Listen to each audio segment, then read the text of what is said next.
అరుణాచలము ఎర్రగా ఉండేటటువంటి పర్వతం కనుక అరుణాచలమని పేరు. పరమశివుని యొక్క స్వరూపంలోని ఎర్రని రంగు ఉన్నది అని యజుర్వేదం.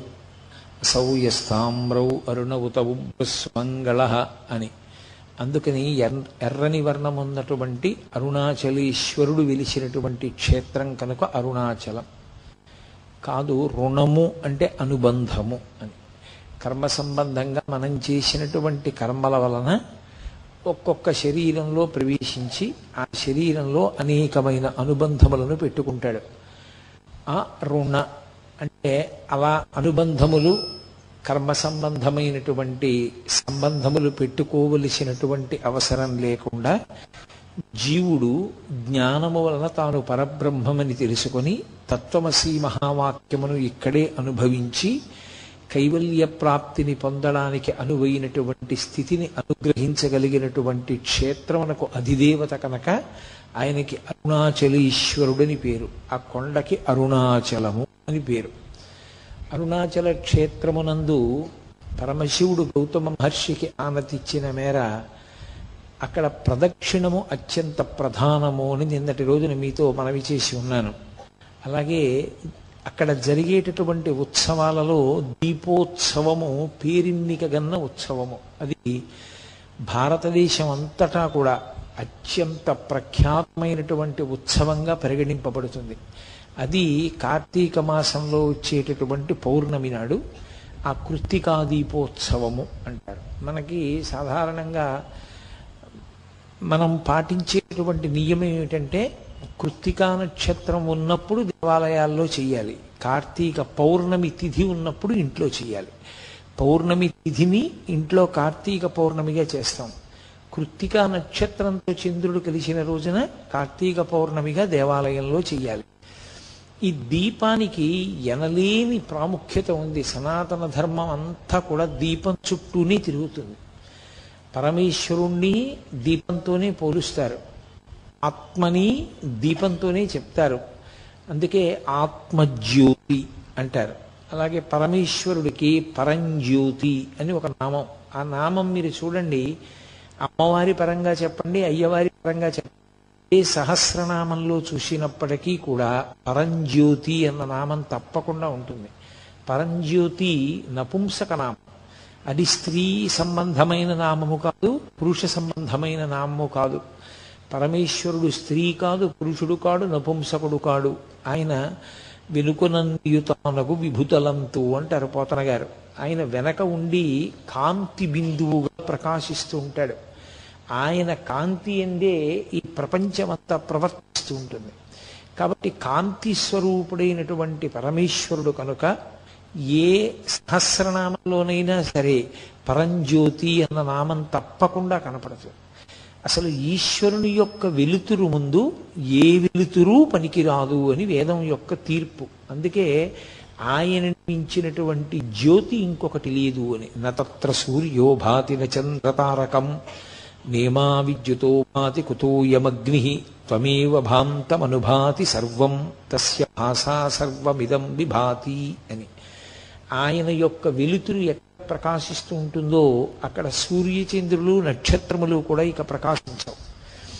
ఆయన వెలుగు ముందు ఏ వెలుగు పని చెయ్యదు. అసలు ఈ ప్రపంచాలన్నీ లయమైపోయిన తరువాత ఏర్పడేటటువంటి స్థితి కటిక చీకటి. ఆ చీకటి తర్వాత ఇక వెలుతురు రాదు, ఎందుకంటే సూర్యచంద్రులు కూడా ఉండరు. అంత కటిక చీకటిలో ఈ బ్రహ్మాండములన్నీ జలములయందు లయమైపోతే ఆయన ఒక్కడే ఈ చీకటికి ఆవల పరంజ్యోతిస్వ లోకంబులు లోకేశులు లోకస్తులు తెగిన తుది అలోకంబగు పెంజీకటి కావల ఎవ్వండేకాకృతి వెలుగు అతని నేసేవింతున్ అంటారు. శరీరం ఎంత ఉన్నప్పటికీ అసలు శరీరంలో జ్ఞానేంద్రియములు అని ఉంటాయి. అవన్నీ వెలుగు సంబంధమైనవి. జ్ఞానేంద్రియము, జ్ఞానము అంటే తెలుసుకొనుట. తెలిసికొనుట అన్నది ఎప్పుడు సంభవం అంటే వెలుతురు ఉంటేనే. వెలుతురు లేకపోతే ఏదీ తెలియబడదు. అయోమేమి. లోపల ఒక దీపం ఉంది. ఆ లోపల వెలుగుతున్నటువంటి దీపపు కాంతి కంటి మీద పడితే కన్ను చూస్తుంది. ఆ ఆత్మజ్యోతి యొక్క కాంతి చెవి మీద పడితే చెవి వింటుంది. ముక్కు మీద పడితే వాసన వస్తుంది, నాలుక మీద పడితే రుచి చెప్తుంది, స్పర్శేంద్రియమైనటువంటి చర్మం మీద ప్రకాశిస్తే ఇది స్పర్శ చెప్తుంది. అందుకే నానాచిద్రఘటోధరస్థిత మహాదీప ప్రభాభాస్వరం జ్ఞానం యస్యతు చక్షురాది కర్ణద్వారా బహిస్పందతే జానామీతి తమేవ హంతమనుభాత్య తత్సమస్తం జగత్ తస్మై శ్రీ గురుమూర్తయే నమః శ్రీ దక్షిణామూర్తయే అంటారు శంకరాచార్యులు వారు. ఒక కుండనొక దాన్ని తీసుకొచ్చి దానికి కన్నాలు పెట్టి ఒక దీపం పెట్టి ఆ దీపం మీద కుండని బోర్లించారనుకోండి, చీకట్లో ఆ కుండ కన్నాల్లోంచి వెలుతురు పైకి కొడుతూ ఉంటుంది. అది కుండది కాదు, ఆ కాంతి. కుండ లోపల ఉన్నటువంటి దీపపు కాంతి ఆ కన్నాలలోంచి ఎలా పైకొస్తోందో అలా ఇక్కడే వెలుగుతున్నటువంటి ఆత్మజ్యోతి. అందుకే నీవారస్సు కవత్వి పీతాభా అంటే పీతాభా స్వత్యనూపమా, భా అంటే కాంతి, భాస్కర అని పేరు సూర్యుడికి. ఆ కాంతి పుంజమై ఇక్కడ వెలుగుతూ ఉంటాడు ఆయన. ఆ వెలుతురు ఈ కన్నాల్లోంచి కొడుతూ ఉంటుంది. కన్నులు అనబడేటటువంటి కన్నాల మీద పడితే కళ్ళు చూస్తాయి, చెవుల మీద పడితే చెవులు వింటాయి. జ్ఞానేంద్రియములు పనిచేయడానికి ప్రధానమైనటువంటి కారణము ఆ లోపల ఉన్న జ్యోతే. అందుకే దీపం ఉండగా ఇల్లు చక్కబెట్టుకోండి అంటుంటారు. అంటే లోపల ఆ జ్యోతి వెలుగుతున్నంతసేపే, పరమేశ్వరుడు ఉన్నంతసేపే దీనికి మంగళప్రదత్వం. ఇది మంగళప్రదత్వంతో ఉండి శివం సుందరం శోభనం అయి ఇది భగవత్కార్యం చెయ్యడానికి, చిత్తశుద్ధిని పొందడానికి హేతువైనటువంటి సమస్త కార్యములను ఆచరించడానికి కావలసినటువంటి పాత్రత లోపల ఉన్న జ్యోతి వెలిగినంతసేపు మాత్రమే ఉంటుంది. ఆ జ్యోతి కాని నిధనం అయిపోయిందా ఇక ఆ శరీరం ఎందుకో పనికిరాదు, దాన్ని తీసుకెళ్లి పక్కన పారేస్తారు. కాబట్టి ఆ జ్యోతికి అనలేని ప్రాధాన్యత. అసలు ఏ కార్యక్రమం ప్రారంభం చేయండి, దీపం ప్రజ్వాల్య అంటూ దీపం వెలిగించే ప్రారంభం చేస్తాం. ఎందుకని అంటే అదే పరమేశ్వర స్వరూపం. ఆ పరమేశ్వర స్వరూపం కాంతిపుంజం కాబట్టి ఆ కాంతిపుంజం రూపంలోనే ప్రకాశింపచేస్తారు. అటువంటి ఉత్సవాల్లో దీపోత్సవము అని, దీపానికి ఒక ప్రత్యేకమైనటువంటి ఉత్సవం జరిగేది. సంవత్సరం మొత్తం మీద విశేషమైనటువంటి ఉత్సవం కార్తీక పౌర్ణమి. ఆ కార్తీక పౌర్ణమి నాడు ఇంటింటా జరగాలి, ప్రతి దేవాలయంలో జరగాలి, ప్రతి మఠంలో జరగాలి. దీపము కాదు, దీపావళి, అనేక దీపములు ఉంచుతారు. లేదా అసలు ఆ కార్తీక పౌర్ణమి నాడు పెట్టవలసినటువంటి దీప విధానము వేరుగా ఉంటుంది. ఒక పాత్ర తీసుకొచ్చి పాత్ర నిండా నెయ్యి పోసి ఆ నేతిలో ఒత్తి వేసి ఒత్తి చివర కర్పూరం పెట్టి అప్పుడు దాన్ని వెలిగిస్తారు. ఇంట్లో అయితే, దేవాలయంలో అయితే ఒక్క దేవాలయం యొక్క ద్రవ్యంతో వెలిగించరు. ఆ దేవాలయంలో పెద్ద కంచు పాత్ర పెడతారు. ఎంతమంది ఎంత నెయ్యి తీసుకురాగలరో అంత నెయ్యి తీసుకొచ్చి అందులో పోస్తారు. పోసిన తర్వాత అప్పుడు చీకటి పడిన తర్వాత అందులో అందరూ తీసుకొచ్చినటువంటి పత్తితో ఒత్తి పేంతారు. పేని ఆ నీతిలో వెయ్యడానికి వీలైనంత పెద్ద దీపాన్ని, పెద్ద ఒత్తిని వేసి ఆ రోజు ఆ దీపానికి పెట్టే కర్పూరం కూడా ఒక్క దేవాలయంలోంచి వెలిగించరు. అందరూ భక్తులు తమ ఇళ్ల నుంచి తీసుకొస్తారు కర్పూరం. ఆ కర్పూరాన్ని ఆ ఒత్తి మీద అలదుతారు, అలది వెలిగిస్తారు. వెలిగించి ఎత్తైన ప్రదేశంలో పెడతారు. అందరూ చూడ్డానికి వీలుగా ఉంచుతారు. దాన్ని ఉంచితే అప్పుడు అందరూ ఆ దీపాన్ని చూసి ఒక శ్లోకం చెప్తారు. అది ఇంట్లో చెయ్యండి, దేవాలయంలో చెయ్యండి. ఆ శ్లోకం చెప్పకుండా మాత్రం ఆ దీపం పెట్టకూడదు. అది ప్రధానమైనటువంటి ఆచారం. ఎందుచేత అంటే మనుష్యుడిగా జన్మించినటువంటి వాడు పరమేశ్వర అనుగ్రహాన్ని సమస్త ప్రాణుల మీద ప్రసరింప చెయ్యడానికి యోగ్యమైన కాలము ఒక్క కార్తీక పౌర్ణమి మాత్రమే. ఆ దీప ప్రకాశంగా పరమేశ్వరుడే ఉంటాడు, ఆ జ్యోతి ప్రకాశంగా. అందుకే త్రయంబకుణ్ణి కానీ దామోదరుణ్ణి కానీ వీళ్ళిద్దరిలో ఎవరో ఒకరిని ఆవాహన చేస్తారు దీపం మీద. దామోదరమావాహయామి అని, త్రయంబకమావాహయామి అని కానీ అని అక్షతలు వేసి అప్పుడు ఆ దీపపు కాంతి వంక చూస్తూ అందరూ కలిపి ఒక శ్లోకం చెప్తారు. మీ అందరికీ సుపరిచితమే, నేను అనేక పర్యాయాలు మీతో చెప్పిందే. కీటాః పతంగాః మశకాశ్చ వృక్షాః జలే స్థలే ఏ నివసంతి జీవాః దృష్ట్వా ప్రదీపం నచ జన్మభాగినః భవంతి త్వం శ్వపచాహి విప్రాః అని చెప్పాలి. అంటే ఈ దీపాన్ని నేను వెలిగించాను. ఈ దీపపు కాంతి కేవలముగా ఒక జ్యోతి యొక్క కాంతి కాదు, ఇది పరమేశ్వరుని యొక్క వెలుగు. నేను ఈ ప్రపంచంలో ఉన్న అనేకమైనటువంటి వస్తువులు వాడుకుంటున్నాను, అనేక జంతువులలో ఉండేటటువంటి సారాన్ని నేను తీసుకుంటున్నాను. ఆవు పాలు వాడుకుంటున్నాను, ఆవు నెయ్యి వాడుకుంటున్నాను, గేదె పాలు వాడుకుంటున్నాను, కుక్కతో ఇల్లు కాయించుకుంటున్నాను, ఏనుగుతో బరువులు మోయించుకుంటున్నాను, ఒంటె మీద ప్రయాణం చేస్తున్నాను, గుర్రం మీద ప్రయాణం చేస్తున్నాను, నీటిలో చేప తెచ్చి తింటున్నాను, ఆకాశంలో ఎగురుతున్నటువంటి పక్షిని పట్టుకుంటున్నాను, ఆ పక్షి మాంసం తింటున్నాను. నేను ఎగరకుండా పక్షి మాత్రమే ఎగరడానికి ఉన్నటువంటి ఆకాశంలో విమానంలో తిరుగుతున్నాను, నీటిలో ఓడ మీద తిరుగుతున్నాను, భూమి మీద నడుస్తున్నాను. పరమేశ్వరుడు ఒక్కొక్క ప్రాణికి ఒక్కొక్క పథాన్ని నిర్ణయిస్తే నేను మాత్రం అన్నీ అనుభవిస్తున్నాను.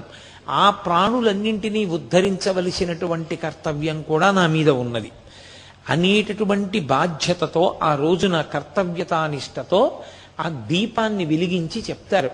కీటాః పతంగాః మశకాశ్చ వృక్షాః. ఆ దీపం వెలిగిస్తే ఎప్పుడూ దీపం వల్ల చనిపోయే ప్రాణి ఏది అంటే దీపపు పురుగు. ఇన్నాళ్ళు అది దీపం మీద పడుతోంది, చనిపోతోంది, మళ్ళీ పుడుతోంది, అందుకని దానికి శలభం అని పేరు. అలాంటి దీపపు పురుగు ఈ దీపం మీదకి వచ్చి పడి చనిపోతే ఇక దానికి జన్మ ఉండదు. అది పరమేశ్వరుని యందు పడిపోయింది. కీటాః పతంగాః మశకాశ్చ వృక్షాః.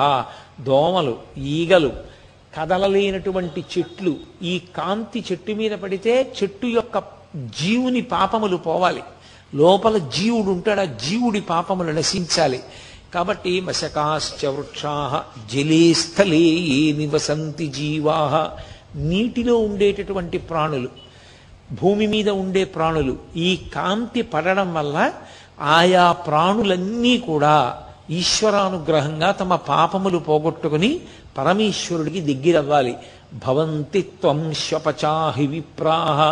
అసలు భగవంతుడు వేదము అన్న రెండు మాటలు పక్కన పెట్టి దేని కొరకు బ్రతుకుతున్నాడు అంటే కడుపు నింపుకోవడం కోసం. కడుపు నింపుకుంటే కంటికి నిద్ర, నిద్రలేస్తే కడుపు నింపుకోవడం, ఈ రెండు ఉంటే భోగం అనుభవించడం. ఇది తప్ప అసలు భగవంతుడన్నవాడొకడు ఉన్నాడని భగవంతుని గురించి ఉపాసన చెయ్యాలనేటటువంటి జ్ఞానము కించిత్ కూడా లేకుండా ప్రవర్తించి జీవితాన్ని పాడు చేసుకుంటున్న వాడి మీద కూడా ఈ దీపం పడిన కారణం చేత వచ్చే జన్మలో వేదాన్ని సాకల్యంగా చదువుకుని వేదాన్ని ప్రమాణంగా తీసుకుని తన జీవితాన్ని ఉద్ధరించుకోగలిగినటువంటి గొప్ప విద్వాంసుడుగాక అని సమస్త లోకము యొక్క శ్రేయస్సుని కోరి వెలిగిస్తారు ఆ దీపాన్ని. మనకి కార్తీక పౌర్ణమి అంటే మనమందరం కూడా అలా వెలిగిస్తాం. ఎందుకంటే నేను మీతో మనవి చేశాను, దీపంతో ప్రారంభం, దీపంతో అంతం. దీపమే ప్రధానం. ఒక దీపం వెలిగించారనుకోండి, మీరు పూజ ప్రారంభం చేశారు. నీరాజనమన్న జ్యోతి వెలిగించారనుకోండి, అయిపోయింది పూజ. ఒక దీపం వెలిగిస్తే పూజ ప్రారంభం చేశారు. ఎందుకని? ఆ దీపం వెలిగించారు అంటే దీపం కంటికి సంకేతం. పరమేశ్వరుడు కన్ను ఇచ్చాడు కాబట్టి నేను ఎక్కడికైనా వెళ్ళగలుగుతున్నాను, ఓ పుస్తకం చదవగలుగుతున్నాను, ప్రమాణాన్ని తెలుసుకోగలుగుతున్నాను. అది నన్ను మంచి వైపుకి నడిపించడానికి నాయకత్వం వహిస్తోంది కన్ను. భగవన్మూర్తిని చూసి సంతోషిస్తున్నాను. ఈ కన్ను ఇచ్చినందుకు పరమేశ్వరుడికి కృతజ్ఞతగా దీపం పెడతారు. ఆ కాంతిలో పూజ ప్రారంభం. దేవాలయంలో దీపం అయితే అది గురువు గారు. అందుకే దేవాలయంలో విద్యుత్ కాంతి ఉండదు, విద్యుత్ దీపములు వెలగరాదు. దేవాలయంలో ముఖమంటపము, అర్ధమంటపము, అంతరాలయము అని 3 విభాగం ఉంటుంది ఆగమంలో. ఆ అంతరాలయంలో ఉండేటటువంటి మూర్తి మీద విద్యుత్ దీపం పడుతుండగా చూస్తే అసలు దాన్ని దేవాలయంగా స్వీకరించారు. అది అత్యంత హేయమైన విషయం. దేవాలయము అన్న మాటకు అర్థం ఏమిటంటే లోపల మూర్తి దగ్గర గుత్తి దీపాలు వెలగాలి. అంటే కిందకి దీపాలు తీగతో వెలిగినట్టుగా వెలుగుతాయి. అందులో ఆవు నెయ్యి కానీ నూనె కానీ వేసి ఒత్తి వేసి వెలిగిస్తారు. ఆ దీపాల కాంతులలోనే ఈశ్వర దర్శనం. మీరు ఇప్పటికీ వెంకటాచలం, శ్రీశైలం లాంటి పెద్ద పెద్ద క్షేత్రాల్లో చూడండి, ప్రత్యేకించి ద్రవిడ దేశంలో ఎక్కడ అంతరాలయాల్లో విద్యుత్ దీపాలు ఉండవు. ఆ దీపాల కాంతిలోనే ఈశ్వరుడు కనపడాలి. ఆ దీపం గురువుగారు. మా గురువుగారు అనేటటువంటి ఒక దీపం వెలిగించింది, మాకు వెలుతురిచ్చింది. ఆ దీపం కింద నీడ ఉంటుంది, ఆ దీపం చుట్టూ చీకటి, దీపం మాత్రం అందరికీ వెలుగునిస్తుంది. ఎవడు గురుస్థానంలో కూర్చున్నాడో వాడికి ఎప్పుడూ ఒక వైక్లభ్యం ఉంటుంది. దాన్ని శాస్త్రమే అంగీకరించింది. శారీరకంగా ఆయన యొక్క ఆరోగ్యం, ఆయన తేజస్సు క్షీణించిపోతుంటాయి. ఎందుచేత అంటే సముద్రం అనేటటువంటి శాస్త్రాన్ని తాను ఎమర్చుకోవాలి, నిరంతర పఠనశీలి కావాలి, నిరంతర ధ్యానం చెయ్యాలి, నిరంతరం భగవత్కార్యమునందు మగ్నుడై ఉండాలి, మనసుని పరమ సాత్వికంగా ఉంచుకోవాలి. ఈ ప్రయత్నంలో ఆయన లౌకికమైన వాటికన్నిటికీ దూరంగా జరుగుతాడు.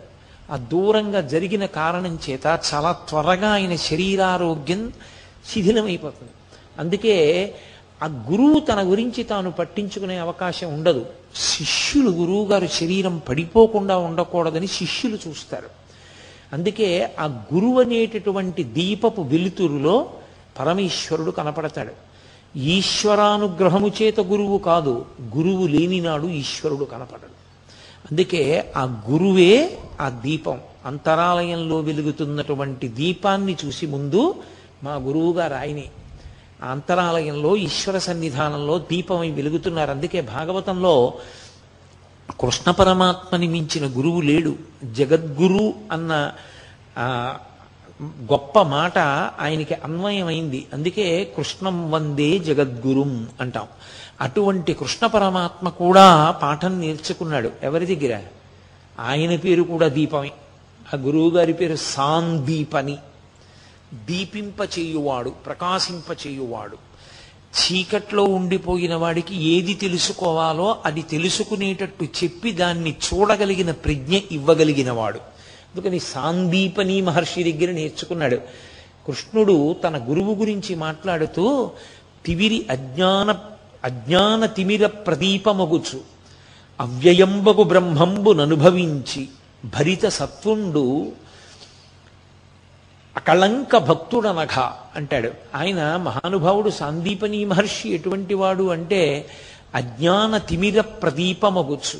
ఆయన అజ్ఞానమనేటటువంటి చీకటిని పోగొట్టగలిగినటువంటి దీపం ఎటువంటిదో అటువంటి దీపము వంటి వాడు నా గురువు అంటాడు. అవ్యయంబగు బ్రహ్మంబుననుభవించి భరిత సత్వుండు నిష్కర్మ కర్ముడతడు. ఆయన అపారమైనటువంటి సత్వగుణంతో ప్రకాశించేటటువంటి వాడు నా గురువు అంటాడు కృష్ణ భగవానుడంతటి వాడు గురువు పేరు చెప్తే. కాబట్టి గురువు గారు దీపం, ఈశ్వరుడు దీపం, ఇంట్లో దీపం. ఆఖరికి ప్రాణోత్క్రమణం అయిపోతే ఇక ఆ శరీరం పరమ అమంగళకరం. అది ఎక్కడ ఉండడానికి వీల్లేదు. కనీసం అది ఉన్నంతసేపు దానిలోని జ్యోతి పోయింది కనుక దాని తలకట్టున ఒక జ్యోతి పెట్టి దాని మీద పసుపు, కుంకుమ, అక్షతా, పువ్వు వెయ్యరు. ఆ దీపమే ఆయన ఆత్మని అందులోకి ఆవాహన చేసి ఉంచుతారు. ఉంచి ఆ శరీరం వెళ్ళిపోయింది అంటే దీపాన్ని పక్కకి తీసేస్తారు. ఆఖరికి అక్కడి నుంచి తిరిగి వచ్చాక కూడా దీపదర్శనమే. దీపానికి సనాతన ధర్మానికి అంత అవిభాజ్యమైనటువంటి సంబంధం. దీపమే సమస్తం. అసలు ఒక ఇల్లు అన్నదానికి అర్థం ఏమిటి అంటే దీపం పెట్టడానికి మనిషి ఉన్నాడా అని అడుగుతారు. ఒకడు ఇల్లు కట్టుకున్నాడు, చాలా దూరంలో కట్టాడు ఊరికి. ఆయనే ఎదురు 100 రూపాయలు ఇచ్చి ఎవరినో ఇంట్లో ఉండమన్నాడు. ఎందుకు ఉండమన్నాడో తెలుసా? ఇంట్లో దీపం పెట్టేవాడు వాడు ఉంటాడు కదండి, అందుకు ఉండమన్నానంటాడు. ఇంట్లో దీపం పెట్టేవాడి కోసం డబ్బిచ్చి ఇల్లు ఇచ్చేవాళ్ళు ఉన్నారు. ఇంట దీపం పెట్టకుండా ఇల్లు ఉండిపోయింది అనుకోండి, ఉగ్రభూతములు ప్రవేశిస్తాయి ఇంట్లోకి. అందుకని కటిక చీకటి ఎందు ఉండకూడదు. అందుకే వెళ్ళకూడని వేళలో వెళ్ళకూడని నక్షత్రంలో వెళ్ళిపోతే ఆ ఇల్లు కూడా పాడు పెడతారు. పడబెట్టంటే కొంతకాలం మూసేస్తారు. ఆ ఇంట వీరొక జ్యోతి వెలగడానికి అవకాశం ఉండదు. అప్పుడు దీపం అంత మంగళప్రదం. అసలు దీప దర్శనమే చాలు. ఇప్పటికీ కేరళ రాష్ట్రంలో అమ్మవారి పూజ చెయ్యవలసి వస్తే అమ్మవారి మూర్తికి చెయ్యరు. చాలా చోట్ల కేరళలో దీపం వెలిగించి దీపానికే పూజ అంతా చేస్తారు, దీపానికే ఉపచారాలన్నీ చేస్తారు. దీపమే పరదేవత అంటారు వాళ్ళు. కాబట్టి దీపానికి అంత ప్రాముఖ్యత, అంత ప్రాముఖ్యత కలిగినటువంటి దీపం కార్తీక పౌర్ణమి నాడు వెలిగించేటటువంటి దీపానికి విశేష ప్రాధాన్యత. అందున అరుణాచలము అగ్నిలింగం ఉన్నటువంటి క్షేత్రం. దీపమే అగ్ని, అగ్నియే దీపము. దీపానికి అగ్నికి అవిభాజ్యము, అవి రెండు వేరు కావు. ఒత్తి చివర వెలుగుతున్నటువంటి ఆ దీపం అగ్నిహోత్రం. దీపానికి ఉన్న లక్షణం అది ఇంకొక దీపాన్ని వెలిగిస్తుంది. దీపించిన దీపముచే దీపము రెండు కాక ఒకటిట్లగున్ అంటుంది ఆ దితి. కశ్యప ప్రజాపతితో మాట్లాడుతూ ఈ మాట అంటుంది. అందుకే దీపము 3 ఒత్తులు వేస్తూ ఉంటారు. మనం ఇండ్లలో దీపం వెలిగిస్తే సాధ్యం త్రివర్తి సంయుక్తం వహ్నినా యోజితం ప్రియం అని 3 ఒత్తులు వేసి 3 ఒత్తులు వెలిగించి తూర్పు దిక్కుగా జ్యోతులు ఉండేటట్టుగా చూసుకుంటారు. ఇల్లు అభివృద్ధిలోకి రావాలి అనుకున్న వాళ్ళు, ఇల్లు సుఖ సంతోషాలతో ఉండాలనుకున్న వాళ్ళు, అలాగే వ్యాపార సంస్థలు జయప్రదంగా ఉండాలనుకున్న వాళ్ళ చోట్ల దీపాన్ని 3 ఒత్తులతో వెలిగించి ఆ 3 జ్యోతులు తూర్పు ముఖంగా వెలగాలి. తూర్పు ముఖంగా వెలుగుతున్నాయి అంటే అభ్యున్నతిని కోరుకుంటున్నాడు అని గుర్తు. తాను తూర్పుని చూస్తాడు, 3 ఒత్తుల యొక్క జ్యోతులు తూర్పుకి వెలుగుతూ ఉంటాయి. ఆ వెలుగుతున్నటువంటి ఆ దీపం ఉన్నదే అది సమస్త అభ్యున్నతికి కారణం. మన వాళ్ళకి అన్నిటికన్నా పట్టింపు ఎక్కడుంటుందంటే దీపం ఆరిపోయింది అన్న మాట కూడా అనరు. దీపం కొండెక్కిపోయింది అంటారు. మీరు చూడండి, 2 మాటలు మీకు తరచుగా వినపడతాయి జీవితంలో. కథ కంచికి వెళ్ళిపోయింది అంటారు. 2 దీపం కొండెక్కిపోయింది అంటారు. దీపం కొండెక్కి ఎలా వెళ్ళిపోతుంది?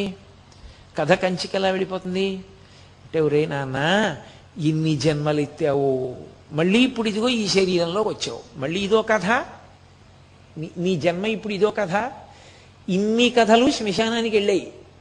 ఏ చరిత్రలోనూ ఏ పుస్తకంలోనూ ఏ కాగితం మీద నీ జీవితం వ్రాయబడలేదు, నీ జీవితం స్మరణయోగ్యం కాలేదు. ఈసారి నీ జీవితం నాన్న కంచికి వెళ్ళిపోవాలి అంటుంది అమ్మ. కంచికి వెళ్ళిపోవాలంటే ఇక ఈసారి నీ జీవితం దేనికి పనికి రావాలంటే కామాక్షి ఎందు ఐక్యం అయిపోవాలి. కొడుకుని అలా అని తట్టుకోలేదు కాబట్టి మనం ఇంటికంటూ రా, నేనున్నంతకాలం మాత్రం నువ్వు ఉండాలి ఉస్మా నా కళ్ళ ఎదురకుండా. అది అమ్మ యొక్క హృదయం. అందుకని కథ కంచికి, మనం ఇంటికి. దీపం కొండెక్కింది. దీపం కొండెక్కింది అంటే కొండ మీద ఈశ్వరుడు ఉంటాడు. మనకి సనాతన ధర్మంలో అదో గమ్మత్తు. దాన్ని చూసి ఇప్పుడు కొత్తగా అంటించుకుంటున్నాయి కొన్ని ధర్మాలు, కొన్ని విశ్వాసాలు. కొండ మీద ఈశ్వరుడు ఉండేటటువంటి ఏకైక ధర్మము సనాతన ధర్మము. అది ఎవడో వెళ్ళి పెట్టింది కాదు. పరమేశ్వరుడు తనంత తాను స్వయంభువు కొండల మీద.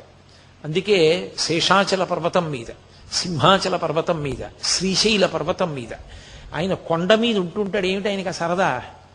కొండ మీద ఉండడం ఆయన సరదా కోసం కాదు. ఉత్ అని ఒక మాట దాన్ని సంస్కృతంలో ఎక్కువగా వాడుతుంటారు. ఉత్సవము అంటే ఉత్. ఉత్ అంటే తల ఇలా పైకెత్తుట.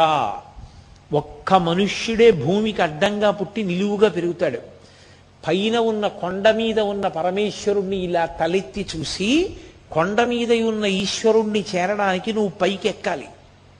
అలాగే జీవితంలో ఊర్ధ్వముఖ చలనం చేసి పరమేశ్వరుణ్ణి చేరుకోవాలి. దొంగదారుల్లోంచి నువ్వు వెళ్ళడానికి వీల్లేదు. అది దాని అర్థం. దొంగదారి అన్న మాటకు అర్థం ఏమిటో తెలుసా? మిగిలిన ఏ 9 రంధ్రములలోంచి వెళ్ళడానికి వీల్లేదు శరీరం వెళ్ళిపోయేటప్పుడు.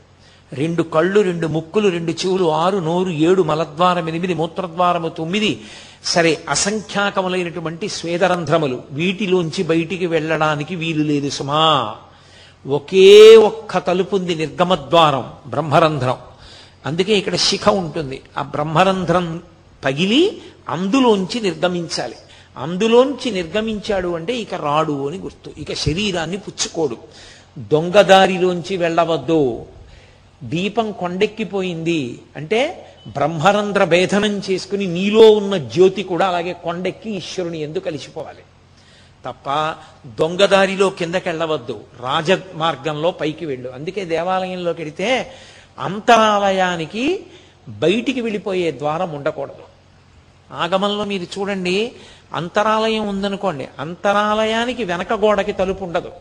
మీరు ఎప్పుడైనా చూడండి, లోపల గోడలు మూసుకుని ఉంటాయి, ద్వారం ఉంటుంది. అసలు కంచికైతే రాజద్వారమే, మళ్ళీ నిష్క్రమణ ద్వారం. లోపలికి వెళ్ళి మీరు ఈశ్వరుణ్ణి దాటి ఒక్క అడుగు వేసి ద్వారంలోంచి బయటికి వెళ్ళే అవకాశం ఉండకూడదు. అలా ఉందనుకోండి, అది శాస్త్ర విరుద్ధం, అది కాదు జీవిత ప్రయోజనం. ఈశ్వరుణ్ణి దాటి తలుపు తీసుకుని వెళ్ళడానికి నీకేం లేదు ఇంకా జీవితంలో. ఈశ్వరుడే చివరి హద్దు, అంతే. అందుకే అక్కడికి వెళ్ళి చూసి వెనక్కి వస్తాడు. వెనక్కి వచ్చి పృష్ఠభాగం చూపించకుండా వెనక్కి వచ్చి బయట కూర్చోవాలి.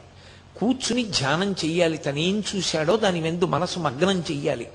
అంటే జీవితంలో చిట్ట చివరి ప్రయోజనం ఆ ఈశ్వరుని యందు ఐక్యం అయిపోవడమే తప్ప దాటడానికి లేదు. దాటి వెళ్ళిపోవడానికి ఇంకొకటి లేదు, ఈశ్వరుణ్ణి దాటి వెళ్ళడానికి ఇంకొకటి లేదు నీకు జీవితంలో. ఈశ్వరుణ్ణి దాటి వెళ్ళిపోయి ఇంకొక చోటకి వెళ్ళడానికి నీకు మార్గము లేదు. అదే అంతిమం, అదే మనుష్య జీవిత ప్రయోజనం. అందుకే అంతరాలయాల వెనక గోడకి ఇక తలుపు ఉండదు ఆగమంలో. ఋషులు ఏదైనా ఆలోచించి నిర్ణయం చేస్తే అంత జాగ్రత్తగా నిర్ణయం చేశారు. దేవాలయ వ్యవస్థ దేని కొరకు వచ్చింది అంటే మనిషి జీవితాన్ని ఎలా బ్రతకాలో ఆలయం నేర్పుతుంది. అందుకే ఆలయం ఎలా ఉంటుందో మనుష్యుడు ఎలా ఉంటాడు, మనుష్యుడు ఎలా ఉంటాడో ఆలయం అలా ఉంటుంది. మనిషికి తల ఎలా ఉంటుందో దేవాలయానికి ఉండేటటువంటి పైన రాజగోపురం అలా ఉంటుంది. దానికి కలశలు ఉంటాయి, కుంభాభిషేకం అలా ఉంటుంది, లోపల మూర్తి ఉంటుంది, ఇక్కడ ఈశ్వరుడు ఉంటాడు. అందుకే దేహో దేవాలయ ప్రోక్త జీవో దేవ సనాతన. దేవాలయము మనుష్య శరీరము ఒక్కలాగే నిర్మాణం చేయబడి ఉంటాయి. రెండిటి ఆకలి ఒక్కలాగే ఉంటుంది. ఆకలి ఇక్కడ వేస్తుంది, లోపలికి పడేస్తారు. పరమేశ్వరుడికి ఆకలి ఉంటుంది ప్రాణప్రతిష్ఠ చేస్తే. నువ్వు ఎంత జాగ్రత్తగా అన్నం తింటావో ఈశ్వరుడికి అంత శౌచంతోటే నైవేద్యం పెట్టాలి. దానివలనే ఆ మూర్తి వైభవం నిలబడుతుంది. కాబట్టి ఆగమం అంత జాగ్రత్తగా ఋషులు చెప్పడానికి కారణం అదే. పూజ ప్రారంభం దీపంతో, పూజ పూర్తి నీరాజనంతో. నీరాజనం కూడా జ్యోతే, కానీ తెల్లని కర్పూర కళిక వెలిగిస్తాం. అది చాలా తొందరగా ఘనం నుంచి ద్రవమై, ద్రవం నుంచి వాయురూపాన్ని పొందేస్తుంది, అమిత వేగంతో పొందుతుంది. మీరు ఎప్పుడైనా నీరాజనం వెలిగించినప్పుడు చూడండి, అది కొద్దిగా నీరు కింద మారిపోతుంటుంది. అందులో ఆఖరణ వెలిగేటప్పుడు చూస్తే ఇక కర్పూర కళిక కనపడదు, దాని బదులు కొద్దిగా నీరులో ఉంటుంది, అదే వెలుగుతుంది. వెలిగి చాలా తొందరగా వెలిగి పొగ రూపంలో ఆవిరైపోయి అంతర్ధానం అవుతుంది. నేను ఉపాసనలో భగవంతుడి నుంచి విడివడి జీవుడిగా తిరుగుతున్నాను.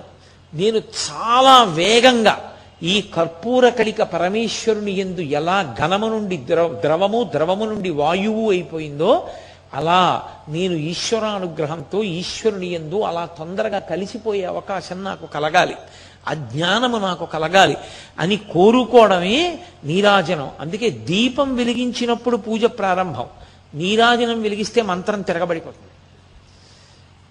దీపం వెలిగించి పూజ మొదలు పెడితే ధర్మార్థ కామ మోక్ష చతుర్విధ పురుషార్థ ఫల సిద్ధ్యర్థం అంటూ పూజ నేను చేస్తున్నాను, ఈ ప్రయోజనానికి చేస్తున్నాను. నీరాజనం దగ్గరికి వస్తే ఉమాకాంతాయ కాంతాయ కామితార్థప్రదాయినే శ్రీగిరీశాయ దేవాయ మలినాథాయ మంగళం. ఈశ్వరుడికి మంగళం అవుగాక.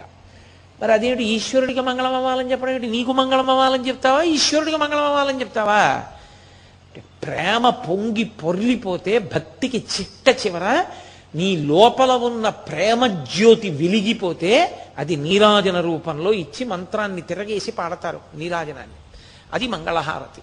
అందుకే జీవితం అంతా దీపమే. అసలు దీపము లేని ఇల్లు, దీపం కుడిగట్టిందండి అంటారు, కుడిగట్టేసింది ఆ దీపం అంటారు, ఏదో మిణుకుమంటోంది. సంకేతంతో అలాగే మాట్లాడతారు, ఎదురు చూస్తోంది, నిధనం అయిపోతోంది. శరీరం శుష్కించిపోయి మళ్ళీ ఇక వెళ్ళిపోయే సమయం ఆసన్నమైన అవే మాటలు. ఆ ఇంటి దీపం నేను ఎందుకు అనాలి అమంగళకరమైన మాట అని పూర్తి చేస్తాను. కాబట్టి అంత దగ్గరి సంబంధం సనాతన ధర్మంలో. అసలు దీపం అంత దగ్గరగా పరమేశ్వరుణ్ణి తీసుకొచ్చే వస్తువు వేరొకటి లేనే లేదు. గురువుని చెప్పండి దీపమే, ఈశ్వరుణ్ణి చెప్పండి దీపమే. ఈ రెండూ దీపంతోటే చెప్తారు. అటువంటి దీపం ఇంట లేకుండా ఉండకూడదు. అందుకే కార్తీక పౌర్ణమి నాడు గుత్తి దీపాలు వెలిగిస్తారు. ఒత్తులన్నీ కలిపి కట్టకట్టి ఆవునీతిలో ముంచి వెలిగిస్తారు. నేను ఇంట్లో దీపం పెట్టనటువంటి పాపం ఏదైనా ఉంటే అది పోవుగాక. ఇన్ని ఒత్తులు వెలిగించాను కాబట్టి అన్ని రోజులు మా ఇంట్లో దీపం వెలిగినట్లు, ఇల్లు శోభస్కరంగా ఉంది అని గుర్తు. కార్తీక దీపం అరుణాచల క్షేత్రమునందు మిక్కిలి ప్రసిద్ధి. అక్కడ కార్తీక దీపం వెలిగించడం అంటే 16 రోజుల పండుగ. 16 రోజులు చేస్తారు ఆ పండగని. మీరు ఎప్పుడో ఒకటి గుర్తుపెట్టుకోండి, 16 అంకెకి సనాతన ధర్మంలో విశేషమైనటువంటి ప్రాధాన్యత. షోడశి అమ్మవారు 16 కళలతో ఉంటుంది, చంద్రుడు 16 కళలతో ఉంటాడు. మనుష్యునకు 16 సంస్కారములు చేస్తారు. సంస్కారము అంటే అతడు ఈశ్వరుణ్ణి చేరుకోవడానికి వీలుగా సంస్కరిస్తారు. అతన్ని కొత్త విషయాలు నేర్పి అందుకు అనువుగా తయారు చేయడాన్ని సంస్కరించుట అన్న మాటతో వాడతారు.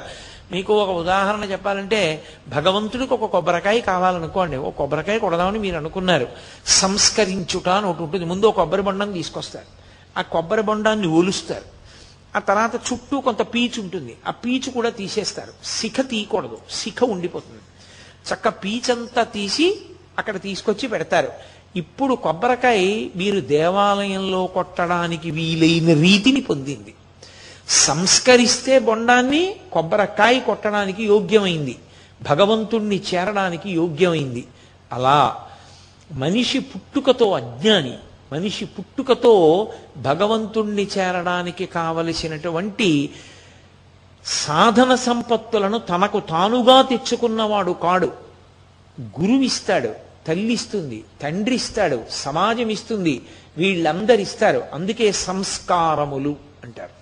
ఈ సంస్కారములు చేస్తూ పెడతారు. అందుకే సనాతన ధర్మంలో ఆ సంస్కారములు కూడా 16 సంస్కారములు. 16వ సంస్కారము చిట్ట చివరిది ఏది అంటే అగ్ని సంస్కారము, అంత్యేష్టి సంస్కారం. శరీరాన్ని పట్టుకెళ్ళి కొడుకు హవిస్సుగా అగ్నిహోత్రంలో పడేయడం, అగ్నితోటే పూర్తి.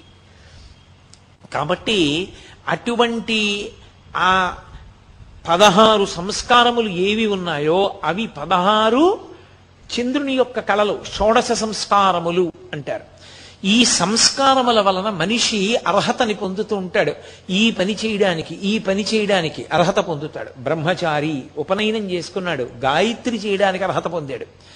గృహస్థు ధర్మపత్నిని స్వీకరించాడు, యజ్ఞయాగాదులు చెయ్యడానికి అర్హత పొందాడు. వానప్రస్థు వైరాగ్యాన్ని పొంది తపస్సు చేయడానికి అర్హత పొందాడు. సన్యాసి సర్వసంగ పరిత్యాగం చేసి శరీరం మీద భ్రాంతి విడిచిపెట్టేశాడు. ఇవన్నీ సంస్కారములే.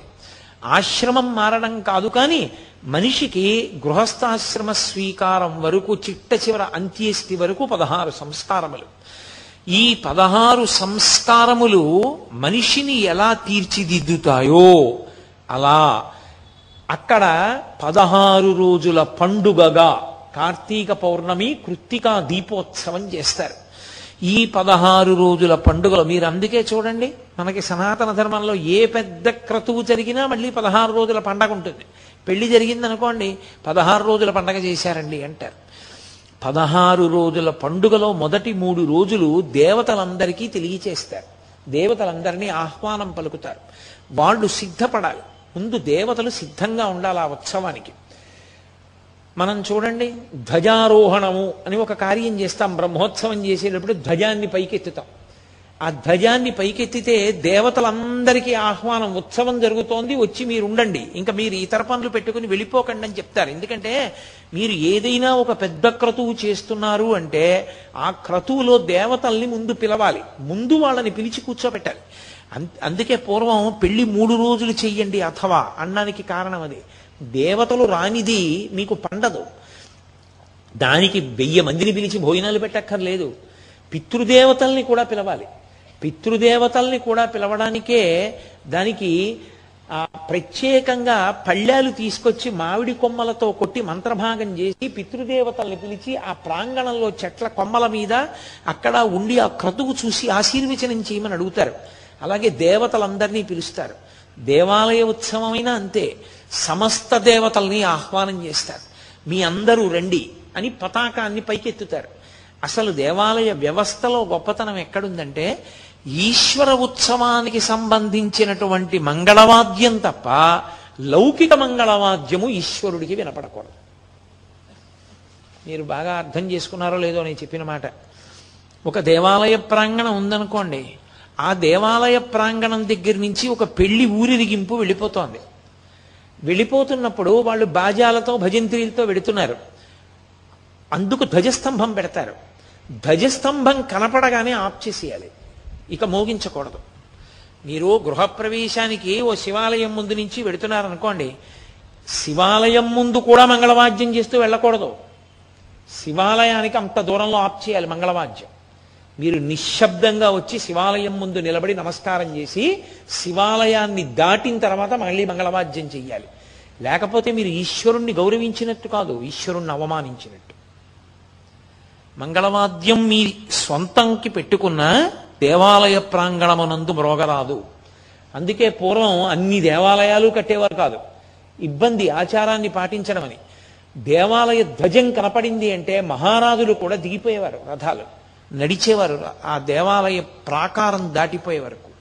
ఈశ్వరుడు కూడా ప్రాకారముల లోపల ఉండేవాడు, ఆయన ఉత్సవానికి సంబంధించినవి. అందుకే పతాకం పట్టుకోవడం, గొడుగు పట్టుకోవడం, ఇవేవైనా సరే ఈశ్వరుడికే తప్ప. మీరు దేవాలయం రాజద్వారాన్ని దాటితే ఇక మీరు గొడుగు పట్టించుకోవడం, మీరు గొడుగేసుకోవడం, మీరు టోపీలు పెట్టుకోవడం, మీరు తలపాగాలు పెట్టుకోవడం, ఇలాంటి పనులిక చేయకూడదు. ఎవరికైనా అలా కట్టి తీసుకెడితే వారు మహాభక్తులని గుర్తు. మహాభక్తులని గుర్తు ఏమిటంటే వారిని రాజద్వారం దగ్గరే ఆపి ఆ ప్రత్యేకంగా వస్త్రాన్ని తలకి కట్టి వారిని పూర్ణకుంభం చూపించి ఆ పైకి ఉండే మామిడి మండలతో పూర్ణకుంభం వచ్చిందంటే లోపల ఉన్న ఈశ్వరుడు వచ్చాడని గుర్తు. అప్పుడు దాన్ని ముట్టుకుంటారు రెండు చేతులతో. ముట్టుకుంటే పార్వతీ పరమేశ్వరుల పాదాలు ముట్టుకున్నారని, లోపల ఉన్న ఈశ్వరుడు స్వాగతం చెప్పడానికి బయటికి వచ్చాడు, అంతటి మహాభక్తుడు వచ్చాడని గుర్తు. ముందు పూర్ణకుంభం వెడుతోంది కాబట్టి మంగళవాద్యం చెయ్యాలి. పూర్ణకుంభం లేకుండా మంగళవాద్యం చేయకూడదు, అది మళ్ళీ ఈశ్వరుడి పట్ల అవమానం అవుతుంది. కాబట్టి అంత గౌరవం, అంత నియమాన్ని మన వాళ్ళు విధించారు. అంటే 16 రోజుల పండుగగా దేవతలందరినీ ఆహ్వానం చేస్తారు.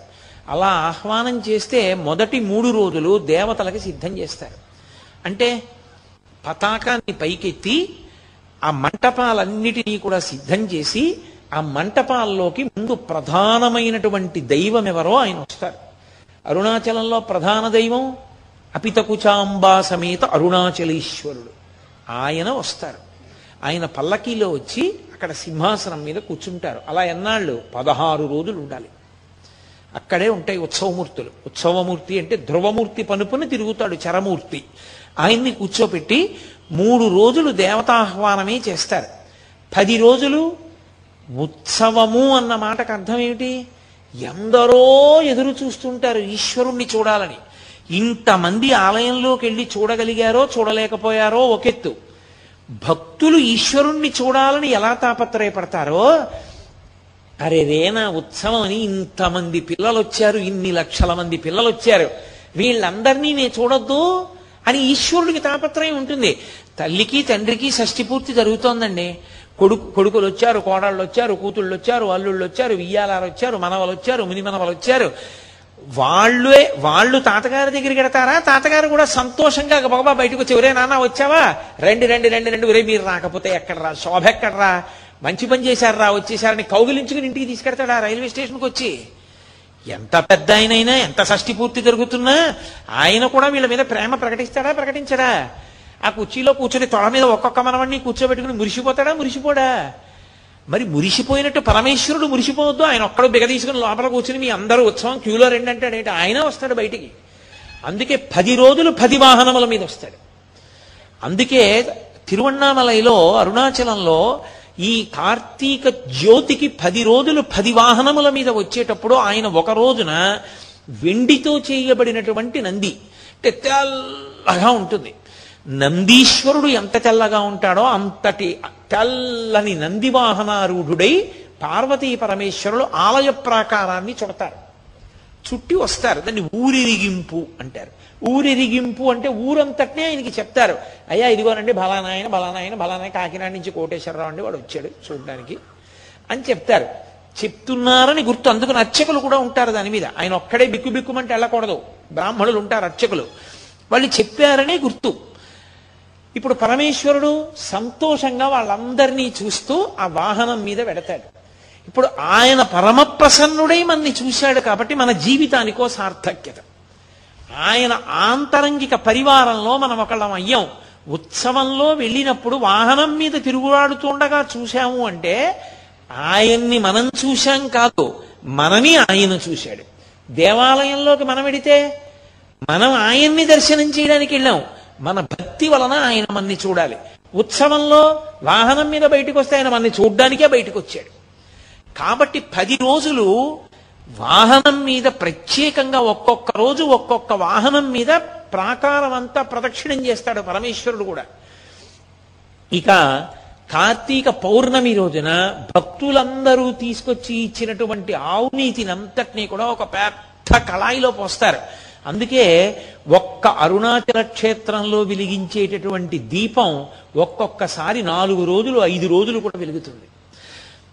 తిరువణ్ణామలై అసలు ఎక్కడ అంగుళం కూడా ఖాళీ ఉండదు అంటారు. కొన్ని లక్షల మంది జనంతో నిండిపోతుంది. ఇన్ని లక్షల మంది ఎదురు చూస్తుంటారు ఆ జ్యోతి వెలగడానికి. కొంతమంది ఔత్సాహికులు ఆ జ్యోతిని వెలిగించడానికి పెద్ద పాత్ర ఆవు నెయ్యి పోసి ఒత్తి వేసి తీసుకెడుతుంటే దాంతో పాటే పెడతారు పైకి. ఇంతమంది భక్తులు ఇచ్చినటువంటి కర్పూరాన్ని ఆ ఒత్తికి అలదుతారు. అలది చీకటి పడిన తరువాత వెలిగిస్తారు. అది ఇలా వెలుగు కనపడగానే ఒక్కసారి అరుణాచలం అంతా మార్మోగిపోతుంది. అరుణాచల శివ అరుణాచల శివ అరుణాచల శివ అరుణాచల అని ప్రత్యేకంగా అదే పలుకుతారు. ఆ 4 నామాలు పలుకుతారు, అరుణాచల శివ అరుణాచల శివ అరుణాచల శివ అరుణాచల అని. ఆ నామం ప్రతిధ్వనించిపోతుంది, దిక్కులు మార్మోగిపోతాయి ఆ నామంతో. అప్పుడు అక్కడ జ్యోతి వెలిగించగానే ఇంటింటా జ్యోతులు ఇస్తారు, ప్రతి ఇంట. ఇన్ని జ్యోతులతో అసలు మీరు ఆ అరుణాచల క్షేత్రాన్ని చూస్తే ఎక్కడ చూసినా జ్యోతులే. ఇన్ని లక్షల మంది ఆ జ్యోతి వెలుగుతూ ఉండగా పర్వతం మీద ఆ పౌర్ణమి నాడు ప్రదక్షిణం చేస్తారు. కార్తీక పౌర్ణమి నాడు ప్రదక్షిణం చేయడం అంటే మీరు నడవడానికి ఏం ఉండదు. మీరు అంగుళం ఖాళీ వస్తే కాలు కదుపుతూ వెడుతూ ఉండడమే అంతే, అలా తిరుగుతారు. అసలు అది జనం ఇలా ఇలా నడుస్తూ ఆ గిరి చుట్టూ తిరిగే స్థితిని చూడడం చాలు, అంత అద్భుతంగా ఉంటుంది. కొండంతా జనంతో నిండిపోతుంది, అంత పెద్ద జ్యోతి వెలుగుతూ ఉంటుంది. భగవాన్ రమణుల గురించి సూర్యనాగమ్మ గారి లేఖల్లో మహాతల్లి వర్ణించారు. అరుణాచల జ్యోతి వెలిగించేటటువంటి రోజున రమణులు సాయంకాలం 4:30-5 అయ్యేటప్పటికి స్నానం చేసేసి వారు నడిచి వస్తుంటే ఆయనకి ఎంత సంతోషం. కార్తీక పౌర్ణమి వచ్చిందంటే ఆయన నడిచి వస్తున్న పరమశివుళ్ళ ఉండేవారు. ఆయన నడిచి వస్తుంటే అక్కడ సోఫా వేసేవారు, పట్టె మంచం లాంటిది, దాని మీద వచ్చి కూర్చునేవారు. భక్తులందరూ గిన్నెల్లోనూ పళ్ళు పదార్థాలు అన్నీ తీసుకొచ్చి చుట్టూ పెట్టేవారు. బ్రాహ్మణులందరూ కూడా పక్కన నించి ఉండేవారు. ఆ కొండ మీద అరుణాచల జ్యోతి వెలిగేది. రమణాశ్రమం వెనక గేట్లోంచి స్కందాశ్రమానికి వెళ్ళొచ్చు పైన. ఆ గేటుకి యువతల భగవాన్ రమణులు పడుకునేవారు, చుట్టూ అందరూ కూర్చునేవారు. ఒక పక్క పౌర్ణమి చంద్రుడు ఆ జ్యోతిని వెలిగించగానే రమణుల సన్నిధానంలో కూడా బల్ల మీద జ్యోతి వెలిగించేవారు. వెలిగించగానే బ్రాహ్మణులందరూ లేచి నిలబడి నకర్మణాన ప్రజాధనీన త్యాగేనైకే అమృతత్వమానసు పరీడనాకం నిహితం గుహాయాం విభ్రాజతే తద్యతయో విశంతి అని కైవల్యోపనిషత్ మంత్రం చెప్పేవారు.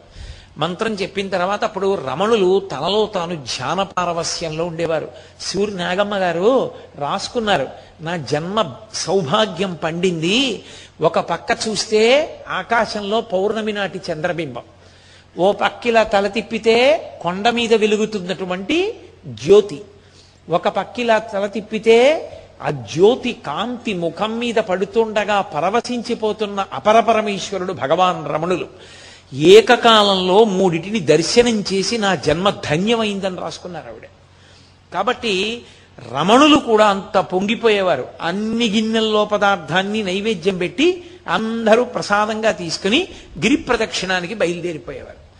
అసలు జీవితంలో ఒక్కసారైనా అనుభవించాలి. కానీ ఈ మాట మీకు చెప్పడానికి నేను సిగ్గుపడుతున్నాను. ఎందుచేత అంటే ఇంచుమించుగా నన్ను ఒక 5-6 సంవత్సరముల నుంచి కార్తీక పౌర్ణమి కృత్తికా దీపం వెలిగించే రోజున కోటేశ్వరారు రండి అరుణాచలం అని నన్ను ఆహ్వానిస్తూనే ఉన్నారు. కానీ ఎప్పుడూ ఏదో హడావిడే. ఇప్పటి వరకు నేను మాత్రం కార్తీక పౌర్ణమి జ్యోతి వెలిగించినప్పుడు వెళ్ళలేకపోయాను.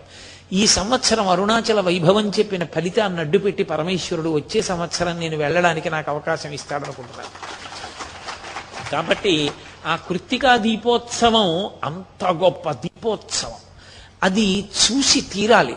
ఆ దీపమే పరమేశ్వరుడు, ఆ దీపమే అమ్మవారు, ఆ దీపమే సద్గురువు, అన్నీ ఆ దీపమే. అటువంటి అద్భుతమైనటువంటి ఆ కృత్తికా దీపోత్సవం నాడు తిరువణ్ణామలై పెట్టింది పేరు ఈ ఉత్సవం చేయడానికి.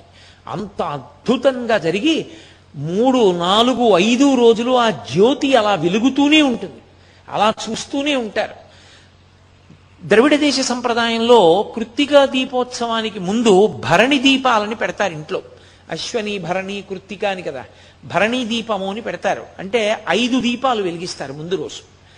ఆ 5 దీపాలు దేనికి సంకేతము అంటే పరమశివుని యొక్క 5 ముఖాలు, సజ్జోజాత అఘోర తత్పురుష వామదేవ ఈశానములు కాదు పంచభూతములు.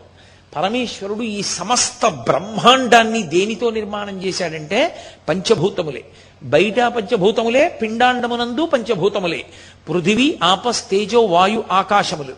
బయట అవే ఉంటాయి, మట్టి ఉంటుంది, బయట ఆకాశము, బయట నీరు, బయట నిప్పు, బయట పృథివీ, ఆపస్, తేజో, వాయువు, గాలి.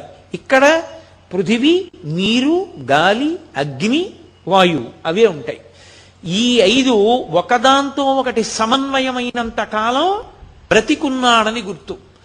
దీంతో ఇది సమన్వయం అవ్వకపోతే ఇది ఆగిపోయిందని గుర్తు. మీకు నేను ఒక ఉదాహరణ చెప్పాలి అంటే, ఇందులో పృథివీ లేదు. పృథివీ లేదంటే ఇందులో అన్నం లేదు, ఆకలేస్తోంది. బయట నుంచి పృథివీ అంటే ఓ యాపిల్ పండు తెచ్చి ఇందులో పడేశాడు, తిన్నాడు. అందులో పృథివీలో ఉన్న యాపిల్ పండు అనే పృథివిని పిండాండం పుచ్చుకుంది, జీర్ణం చేసుకుంది. కొంత పిప్పి మిగిలిపోయింది, ఎవరు పుచ్చుకుంటారు? మళ్ళీ బ్రహ్మాండమే పుచ్చుకుంటుంది పొద్దున్నే ఆ పిప్పిని.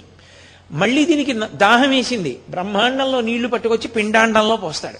పిండాండంలో నీళ్లు మిగిలిపోయి బ్రహ్మాండంలో వదిలిపెట్టేస్తాడు. పిండాండానికి ఊపిరి వాయువు కావాలి, బ్రహ్మాండంలోంచి పుచ్చుకుంటాడు. మలినమైన వాయువు వదిలిపెట్టాలి, బ్రహ్మాండం పుచ్చుకుంటుంది. ఈ బ్రహ్మాండ పిండాండ సమన్వయమునకు జీవితం అని పేరు. బ్రహ్మాండంతో పిండాండం సమన్వయం అవ్వలేదనుకోండి, ఇది పుచ్చుకోవట్లేదు, పృథివీ నాకు అక్కర్లేదంటోంది, ఆకలి లేదు, ఏమీ అడగట్లేదు, తెచ్చి పెట్టారనుకోండి కక్కేస్తోంది, పుచ్చుకోదు. ఊపిరి బయట నుంచి ఊపిరిని లోపలికి తీసుకోవట్లేదు, లోపల ఊపిరిని బయటికి వదిలిపెట్టట్లేదు. బయట నీరు లోపల పోసుకోవట్లేదు, లోపల నీరు బయటికి విడిచిపెట్టట్లేదు, ఆగిపోయిందని గుర్తు. ఇప్పుడు ఇక పిండాండము బ్రహ్మాండముతో సమన్వయం కాకపోతే ఇక ఇది సమన్వయం కాదు, కాబట్టి ఇక ఇది ఉండడానికి వీలు లేదని ఈ పిండాండాన్ని బ్రహ్మాండంలోకి కొడుకు కలిపేస్తాడు అగ్నికార్యం ద్వారా. ఈ బ్రహ్మాండ పిండాండ సమన్వయానికి గుర్తుగా 5 భూతముల చేత పరమేశ్వరుడు ఈ ప్రపంచాన్నంతటినీ నిర్మాణం చేసి నిర్వహింపచేస్తున్నాడు అని చెప్పడానికి 5 దీపాలు వెలిగిస్తారు. దానికి భరణి దీపము అని పేరు. ఇంటింటా 5 జ్యోతులు వెలుగుతాయి. ఇంటింటా 5 దీపాలు వెలిగించి ఈ 5 దీపాలు కృత్తికా దీపంగా ఒక దీపంగా మారిపోతాయి, ఒక దీపంగా వెలిగిస్తారు. అంటే ఈ 5 కూడా చిట్ట చివరికి పరమేశ్వరుడిలోనికి వెళ్ళిపోతాయి. పృథివీ, ఆపస్, తేజో, వాయు, ఆకాశములు 5 ఎవరిలోకి వెళ్ళిపోతాయంటే మహాప్రళయంలో పరమేశ్వరుడిలోకి వెళ్ళిపోతాయి. ఇంకా ఏమీ ఉండదు, ఆయన ఒక్కడే ఉంటాడు, ఆయన తప్ప వేరొకటి ఉండదు. దానికి సూచనగా కృత్తికా దీపాన్ని ఒక జ్యోతిని వెలిగిస్తారు.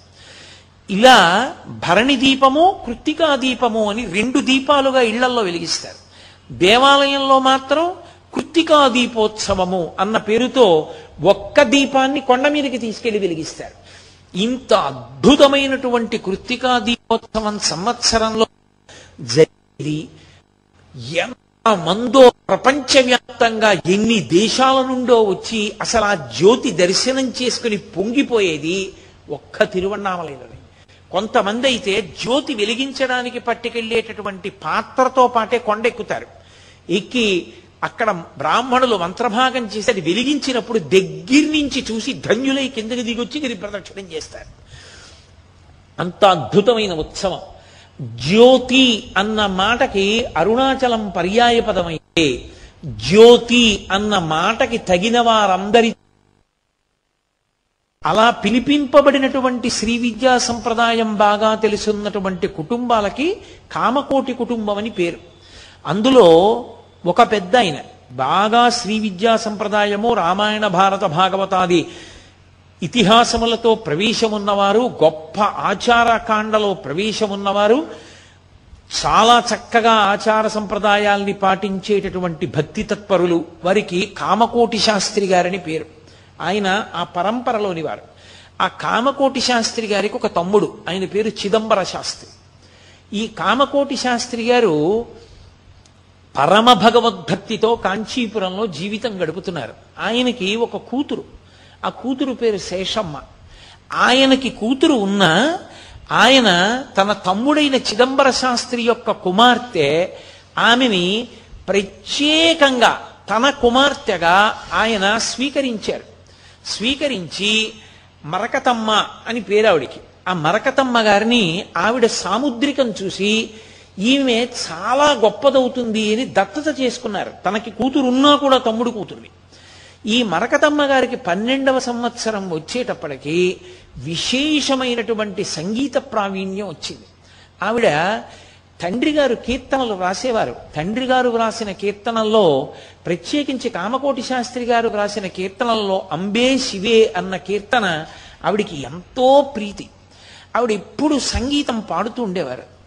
కామకోటి శాస్త్రి గారు ఇంత గొప్ప అమ్మాయి, ఈ అమ్మాయికి తగిన వరుణ్ణి వెతకాలి అని వెతికారు. వెతికితే ఆయన దగ్గరే శిష్యుడు వరదరాజన్ అని ఒక వ్యక్తి. ఆ వరదరాజన్ అన్న ఆయన గొప్ప జ్యోతిష శాస్త్ర ప్రకాండు, గ్రహాల యొక్క పరిశీలనాన్ని చాలా గొప్పగా చేసేవాడు.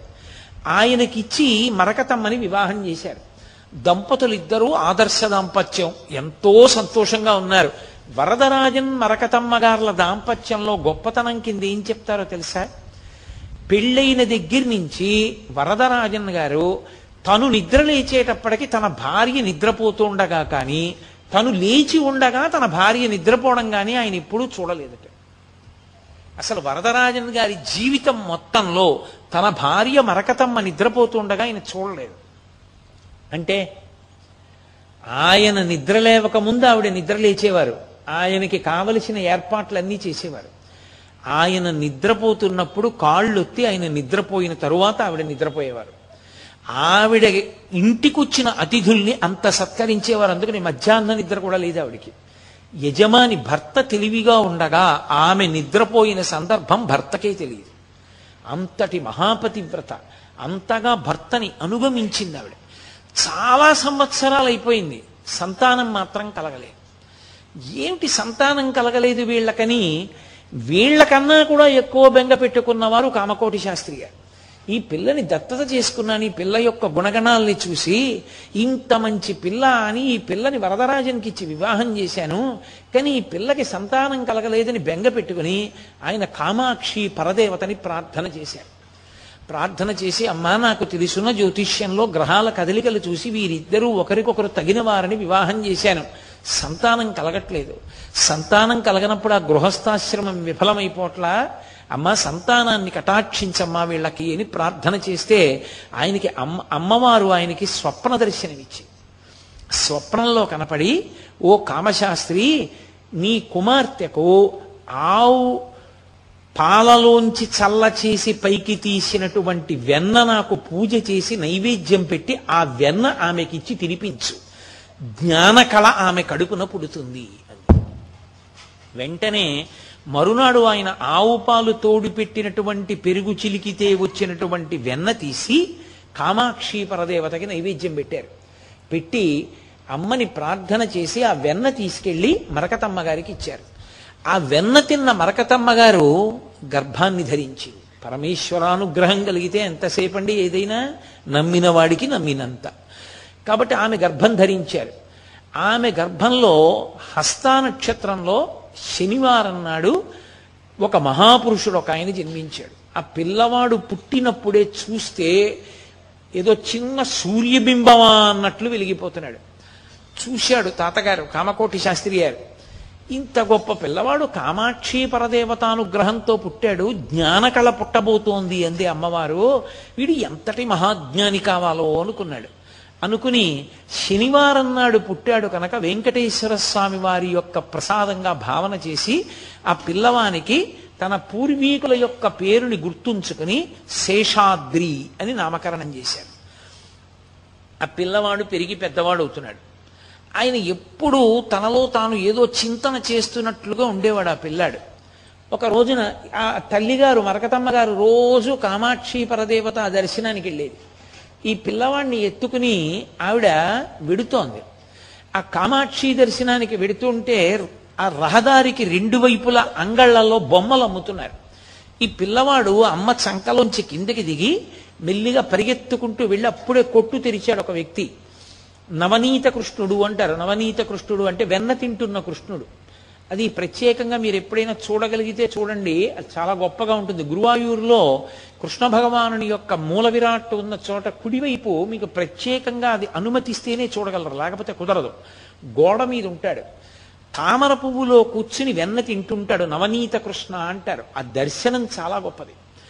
ఆ నవనీత కృష్ణుని విగ్రహాన్ని కంచులో పోత పోసి విగ్రహాలు పెట్టి అమ్ముతున్నాడు ఒక వ్యక్తి.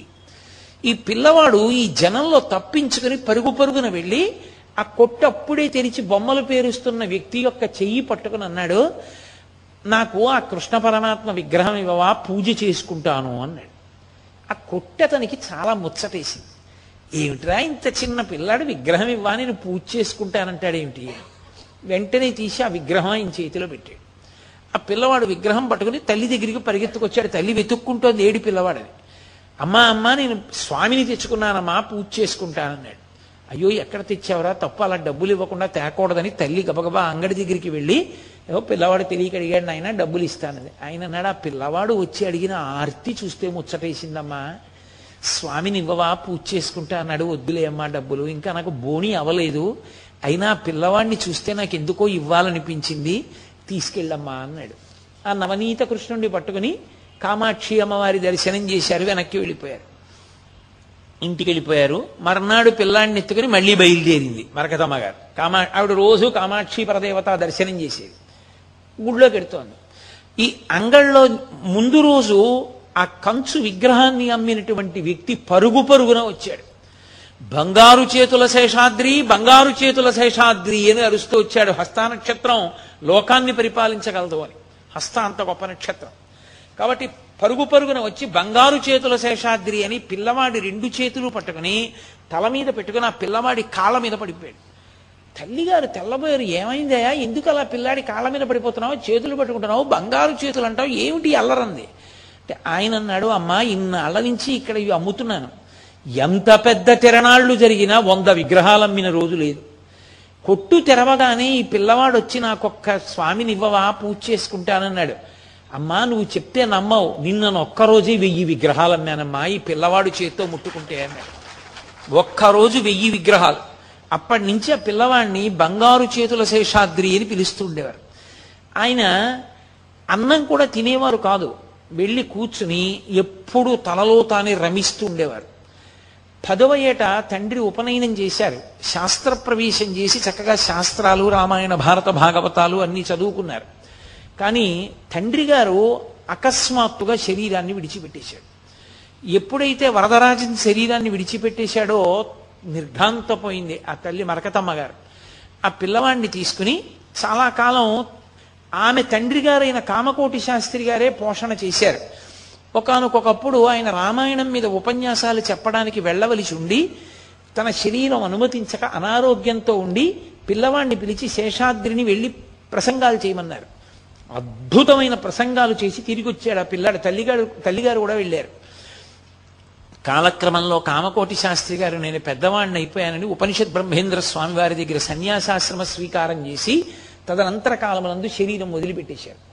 వీళ్ల పోషణ భారం వరదరాజన్ గారి తమ్ముడైనటువంటి రామస్వామి అని ఆయన పేరు. ఆ రామస్వామి ఆయన భార్య పేరు కళ్యాణి. రామస్వామి కళ్యాణి దంపతులు ఈ మరకతమ్మ గారిని కొడుకైనటువంటి శేషాద్రిని చూడడం మొదలుపెట్టారు. జాగ్రత్తగా వాళ్ళకి కావలసిన అవసరాలు తీరుస్తూ ఉండేవారి దగ్గర పెట్టుకుని పరమ ప్రేమతో చూసేది కళ్యాణి గారు. కారణం ఏమంటే వరదరాజన్ గారు ఉన్న రోజుల్లో వరదరాజన్ గారికి మరకతమ్మ గారికి పుట్టిన రెండో సంతానం నరసింహన్ అని పేరు కలిగినటువంటి పిల్లవాడిని తమ్ముడికి దత్తత ఇచ్చేశాడు వరదరాజన్ గారు. అందుకని తమ్ముడైనటువంటి ఆ రామస్వామికి అన్నగారి సంతానమైనటువంటి శేషాద్రి అన్న వదిన గారు మరకతమ్మ గారన్న మహాప్రేమ గౌరవం. దగ్గర పట్టుకుని చూస్తున్నాడు. ఈ పిల్లవాడు పెద్దవాడు అవుతున్న కొద్దీ ఏకాంతంలో ఉండడం మొదలుపెట్టాడు. తలుపులేసి కూర్చునేవాడు. అన్నం తినేవాడు కాదు. ఎప్పుడో 1 గంటకో 2 3 బయటికి వస్తూ ఉండేవాడు. రామచంద్రమూర్తి కామాక్షి పరదేవత ధ్యానంలో ఉండి ఉండి ఉండి ఉండి పైకి లేచి ఆ పిల్లవాడు అకస్మాత్తుగా ఒక రోజున తెల్ల కాగితం మీద ఇలా గీశాడు 5 కొండలు. 5 కొండలు వచ్చాయి, 5 శిఖరాలు. ఆ 5 శిఖరాల్ని ఆయనకి తెలియకుండానే పూజామందిరంలో పెట్టుకుని పూజ చేస్తుండేవాడు. అవి ఏమిటో ఎందుకు గీశాడో ఆయనకే తెలియదు. అలా ఎక్కడైనా ఉన్నాయో కూడా ఆయనకి తెలియదు. ఆయన పూజ చేస్తుండేవాడు. ఒక రోజున ఆయన ధ్యానంలో ఉన్నారు. పచ్చటి పసుపు రంగులో ఉన్న పాము ఒకటి వచ్చి ఆయనని వెన్నుపాము దగ్గర నుంచి పైకి పాకి కంఠాన్ని చుట్టుకుని తలమించి పడగలు విప్పింది. చల్లగా ఉంది, ఏదో పాకుతోందని చూసే లోపల అది కంఠాన్ని చుట్టుకుని పడగ విప్పింది. ఆయన ఒక్కసారి కళ్ళు విప్పి పైకి చూసి ఇలా చూశారు. పచ్చటి బంగారు రంగులో ఉంది పాము. ఓ కామాక్షి పరదేవత నన్ను అనుగ్రహించింది అనుకున్నారు. ఆయన చెవిలో వినపడింది, నీకు పరదేవతానుగ్రహం కలిగింది, నిన్ను కన్న తల్లి వెళ్ళిపోతోంది అని వినపడింది. వెంటనే ఆయన అమ్మని చూడ్డానికి పెరట్లోకి వెళ్ళారు. చెట్టు కింద ఉన్నారు మరకతమ్మ గారు. ఆశ్చర్యకరమైన సంఘటన ఆ రోజున జరిగింది. ఈ పిల్లవాడు శేషాద్రి అమ్మ దగ్గరికి వెళ్ళాడు. అమ్మ గభాలను లేచి కూర్చుని పిల్లాడిని దగ్గరికి తీసుకుని చెయ్యి పట్టుకుని ఉంచి 2 శ్లోకాలు చెప్పారు ఆవిడ. ఒకటి శంకర భగవత్పాదుల శ్లోకం, సత్సంగత్వే నిస్సంగత్వం, నిస్సంగత్వే నిర్మోహత్వం, నిర్మోహత్వే నిశ్చలతత్వం, నిశ్చలతత్వే జీవన్ముక్తి. ఆవిడ 2వ శ్లోకాన్ని దర్శనాత్ అప్రసదసి జననాత్ కమలాలయే కాశ్యాంతు మరణాన్ముక్తి స్మరణాత్ అరుణాచలే, ఈ 2 శ్లోకాలు చెప్పి పడిపోతూ పడిపోతూ తన చేత్తో పిల్లవాడి గుండెల మీద 3 మాటలు గట్టిగా కొట్టారు. అరుణాచల అరుణాచల అరుణాచల అని అరుస్తూ కొట్టింది ఆవిడ. కొట్టి అరుణాచలాన్ని మరిచిపోకు, అరుణాచలాన్ని నమ్ముకో అని చెప్పి ప్రాణం వదిలేసింది. ఆ వదిలేసే ముందు ఆవిడ ఆఖరి కోరిక కోరింది, మా నాన్నగారు రచన చేసిన అంబే శివే అన్న కీర్తన పాడు, నేను పాడినంతసేపు పాడతాను, తర్వాత పడిపోతానని. ఆయన పాడుతున్నారు, ఆవిడ పాడుతూ శరీరం వదిలిపెట్టేశారు. అమ్మ ఎందుకు నా గుండెల మీద 3 మార్లు కొట్టి అరుణాచల అరుణాచల అరుణాచల అంది, అరుణాచలాన్ని నమ్ముకో అరుణాచలాన్ని నమ్ముకో అంది. ఏమిటి అరుణాచలం ఆయనకు అర్థం కాలేదు. కామాక్షి పరదేవత మంటపంలోకి వెళ్ళేవారు, కూర్చుంటుండేవారు, ధ్యానం చేస్తుండేవారు. అమ్మగారు బతికున్న రోజుల్లోనే ఒక విచిత్రం జరిగింది. ఈ పిల్లవాడికి పెళ్ళన్నా చెయ్యాలని ఆవిడ తాపత్రయం. ఈయనకి ఈ పిల్లవాడి అత్త కూతురు ఉండేది, ఆమె పేరు దేవి. ఆమెనిచ్చి పెళ్లి చేద్దాం అనుకున్నారు. ఎలాగో పినతండ్రి రామస్వామి గారికి జ్యోతిష శాస్త్ర పరిజ్ఞానం ఉంది. ఆయన జాతకం చూసి అన్నారు, వీడికి ఎవరు పిల్లనివ్వరు, వీడికి సన్యాస యోగం ఉంది, వీడు మహాజ్ఞాని, వీడు సన్యాసి అవుతాడు, వీడికి సంసారం లేదన్నారు. అమ్మగారు బెంగపెట్టుకున్నారు. అన్నట్టే ఆ దేవికి మారు సంబంధం కుదిరిపోయింది, పెళ్ళైపోయింది. తల్లిగారు వెళ్ళిపోయారు. ఈ పిల్లవాడు అన్నం తినేవాడు కాదు, శరీరం పాడైపోతుందనేవారు. ఎప్పుడూ ధ్యానంలో ఉండేవాడు. ఒకనాడు ఒక పండితుడు వచ్చి ఈయంతో రుద్ర సంబంధమైన విషయముల మీద వాదించాడు. వాదిస్తున్నప్పుడు శ్మశానంలో మంత్రజపం చేస్తాను అని ప్రమాణవాక్కు చూపించి, నాకెందుకు ఈ ఇల్లు అన్నం తినలేదు, ఈ గొడవ నాకెందుకు, నేను శ్మశానంలో కూర్చుంటానని ఈ పిల్లవాడు వెళ్ళి శ్మశానంలో కూర్చుని జపం మొదలెట్టాడు. పిన్నతండ్రికి కోపం వచ్చి, నువ్వు శ్మశానంలో కూర్చుంటే ఇంటికి రావద్దన్నాడు. నేను రాను ఇంటికి అన్నాడు. కొంతకాలం గడిచేటప్పటికీ తండ్రి అంటే శేషాద్రి గారి తండ్రి వరదరాజు తద్దినం వచ్చింది. తద్దినం పెట్టాలంటే కొడుకు ఉండాలి. అందుకని శ్మశానం దగ్గరికి వెళ్ళి పిన్ని బాబయ్య పిలిచారు, ఒరే ఇంటికి వచ్చి తద్దినం పెట్టరా అన్నారు. ఆయన అన్నాడు, నాకు తల్లి ఎవరు, నాకు తండ్రి ఎవరు, నేను సన్యాసిని, నాకెవరు లేరు అన్నాడు. ఆయనకి కోపం వచ్చి పినతండ్రి పిల్లాన్ని పట్టుకుని కాళ్ళు చేతులు కట్టి తీసుకొచ్చి గదిలో బారేసి తలుపేసాడు. తద్దినం అన్నా పెట్టు, తద్దినం అన్నా పెట్టకుండా తిరుగుతావెవరని మరి. తద్దినం పెట్టడానికి అన్ని ఏర్పాట్లు అయ్యాయి. ఆ పిల్లవాడిని బయటికి తీసుకొద్దామని తలుపు తీశారు. పిల్లవాడు లేడు ఆ గదిలో. వేసిన తలుపు వేసినట్టే ఉంది, దానికి ఇంకో ద్వారం లేదు, ఇంకో కిటికీ లేదు. కానీ పిల్లవాడు మాత్రం లేడు. అప్పుడు ఆయన నిశ్చయించుకున్నారు, ఇంకా వీడు యోగి పురుషుడు అయిపోయాడు, వీడిని కామాక్షి పరదేవతే తప్పించేసింది, ఇక వీడి సామాన్య బంధనాల్లో ఇమడడు అనుకున్నారు. ఇంతలో కొంతకాలానికి కాంచీపురానికి ఒక మహానుభావుడు బాలాజీ స్వామి వారిని పేరు కలిగినటువంటి ఒక సన్యాసి, ఒక పరివ్రాజకుడు ఒక ఆయన వచ్చారు. వచ్చి ఆయన సన్యాస దీక్ష ఇచ్చారు ఈ పిల్లవాడికి. అదే పేరుతో ఇచ్చారు, శేషాద్రి స్వామి అన్న పేరుతోటి ఇచ్చారు. సన్యాసం కూడా తీసుకున్నాడు. ఇంకా ఆయనకి దేని మీద వ్యామోహం లేదు. బయలుదేరారు తిన్నగా అనేక క్షేత్రాలు చూస్తూ అరుణాచల క్షేత్రానికి చేరుకున్నారు. ఆయన అరుణాచలానికి చేరుకున్నప్పుడు విచిత్రం ఏంటంటే, మనందరం కూడా సాధారణంగా ఇటువైపు నుంచి వెళ్ళే వాళ్ళందరం కూడా వెళ్ళినప్పుడు బస్సులో పంచశిఖరాల వైపు నుంచి ఏ రోడ్లో పెడతామో ఆ రోడ్లో వెళ్ళారు. ఆయన వెళ్ళేటప్పటికే ఆయనకు ఒక ఆశ్చర్యం కనపడింది. తను ఒకనాడు కాగితం మీద ఏ 5 శిఖరాల బొమ్మ గీశారో ఆ 5 శిఖరాలే స్వాగతం పలికాయి. ఏమి నా భాగ్యం, ఇదా అరుణాచలం అనుకున్నారు. అరుణాచలంలో ఉన్నటువంటి అరుణాచలేశ్వర దేవస్థాన ప్రధాన అర్చకుడు చూశాడు, కానీ ఆయన తేజస్సు గుర్తుపట్టలేకపోయాడు. సరే, దుర్గమ్మ క్షేత్రంలో కూర్చునేవారు, ఎప్పుడూ జపం చేసేవారు. ఆయన్ని లోకమంతా ఒక పిచ్చివాడు అనుకునేది. మహాత్ములందరినీ పిచ్చివాళ్ళని అనుకుంది ఈ లోకం. ఎందుకని అంటే, చంద్రశేఖర భారతీ స్వామి గారు అంటుండేవారు, శృంగగిరి పీఠాధిపత్యం వహించిన మహాపురుషులు ఎవరిని పిచ్చివాడు అంటాం? ఎవడు మనకు అర్థం కాలేదో వాడిని పిచ్చాడంటాం. మనకు అర్థం కాలేదు కాబట్టి పిచ్చాడు అంటున్నాం, ఆయనకి మనం అర్థం కాం కాబట్టి మనని పిచ్చివాళ్ళని ఆయన అంటాడు. మనకు అర్థం కాని వాళ్ళందరూ పిచ్చివాళ్ళు అయితే జ్ఞానులు కూడా మనకు అర్థం కారు, అందుకే మనం వాళ్ళని పిచ్చాళ్ళ లెక్కలో కట్టేస్తాం. రామకృష్ణ పరమహంసని, చంద్రశేఖర భారతీ స్వామిని తీసుకెళ్లి మహానుభావుడు శేషాద్రి స్వామిని వీళ్ళందరినీ పిచ్చాళ్ల కింద లెక్క కట్టడానికి రమణ మహర్షి అంతటి వాళ్ళని రాళ్లతో కొట్టడానికి కారణం అదే. మనకు అర్థం కాదు కాబట్టి పిచ్చాడంటాం. ఆయన మహానుభావుడు పిచ్చివాళ్లే తిరుగుతూ ఉండేవారు. అక్కడ ఉన్నటువంటి ఆ అరుణాచల పట్టణంలో ఈ గృహస్థులందరూ కూడా బయట పారేసినటువంటి పనికిమాలిన వ్యర్థ పదార్థాన్ని బండిలో పోసి పట్టుకెడుతూ ఉండేవారు.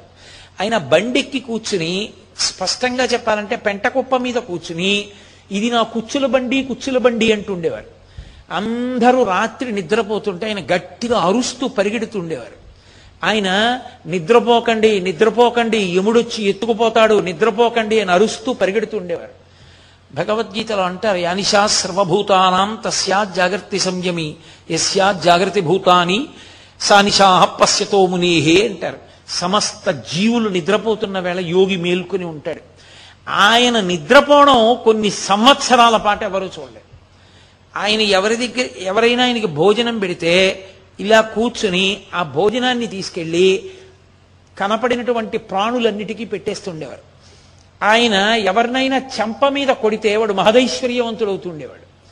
ఆయన ఒకసారి ఒక దుకాణం దగ్గరికి వెళ్ళారు. అతను వచ్చిన వాళ్ళందరికీ ఏదో పదార్థాలు తయారు చేసి అవి అమ్ముతూ ఉండేవాడు. మీకు బాగా అర్థం అవ్వాలంటే కాఫీ హోటల్ అనుకోండి. ఆయన అక్కడికి వెళ్ళి ఒక రోజున అకస్మాత్తుగా ఏం చేశారంటే, మైదా పిండి ఉన్నటువంటి బస్తా పైకెత్తి నీళ్ల తొట్లో ఉన్న నీళ్లు కొన్నింటిలో పోసేశారు. అదంతా కలిపి పెద్ద ముద్ద అయిపోయింది. అతను ఏం అనలేదు. శేషాద్రి స్వామి మహాత్యం తెలుసున్నవాడు కాబట్టి ఊరుకున్నాడు. కానీ ఇంత మైదాపిండి నీళ్లలో ముద్దయిపోయింది, ఇంత ముద్ద నేను ఏం చేసుకుంటాను, అయ్యయ్యో నష్టం వస్తుంది అనుకున్నాడు. అకస్మాత్తుగా ఓ సర్కస్ కంపెనీ వాళ్ళు తిరువణ్ణామలై వచ్చి, మేము గుడారం అవి వేసుకోవాలి, మాకు సమయం లేదు, నువ్వు 800 పరోటాలు చేసి ఇవ్వగలవా అన్నారు. ఆ మైదాపిండితో కలిపి తొందరగా పరోటాలు చేసి ఇచ్చి ఆ రోజున విశేషమైన లాభం గడించాడు. ఆయన చేష్టితములంత విచిత్రంగా ఉండేవి. ఆయన ఎడమ చేతిలో 3 శూలములు ఉండేవి. 3 శూలములు అంటే శూలాల గుర్తులు. కుడి చేతిలో ఎర్రటి వలయం ఉండేది. ఆయన ఎంత ఆశ్చర్యకరమైన పనులు చేసేవారంటే ఆయన ఎప్పుడూ తిరువణ్ణామలై విడిచిపెట్టి వెళ్ళలా. భగవాన్ రమణులు ఎలా వెళ్ళలేదో అలాగే శేషాద్రి స్వామి కూడా ఉన్నంతకాలము తిరువణ్ణామలై విడిచిపెట్టకుండానే ఉండేవారు. పిచ్చివాళ్లే తిరుగుతుండేవారు, ఉన్మాది ఉన్మాది అనుకునేవారు.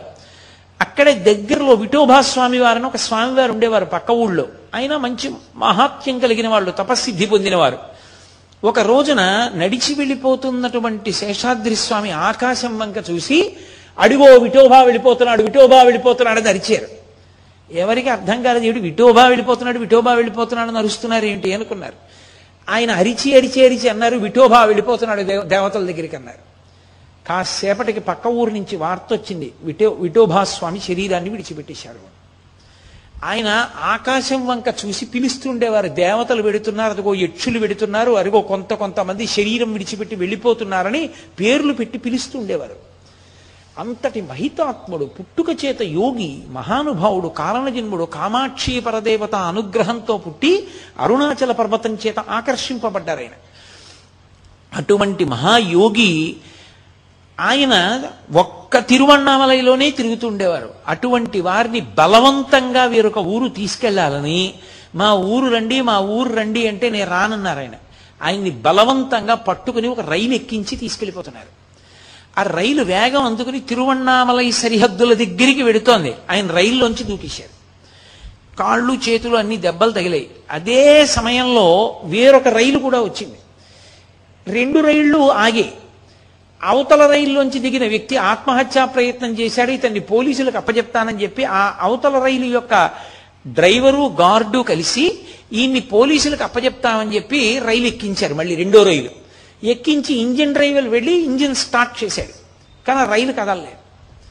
ఎక్కడ పొరపాటు వచ్చిందో అర్థం కాలేదు. ఎంతమంది వచ్చి చూసినా రైలు కదలలేదు. వాళ్ళకి అనుమానం వచ్చి ఈ ఊరు వదిలిపెట్టనంటున్న ఈ మనం రైలు ఎక్కించాం, అందుకు వెళ్ళటం లేదా అని, అయ్యా మీరు రైలు దిగి ఊళ్ళోకి వెళ్ళిపోండి అన్నారు.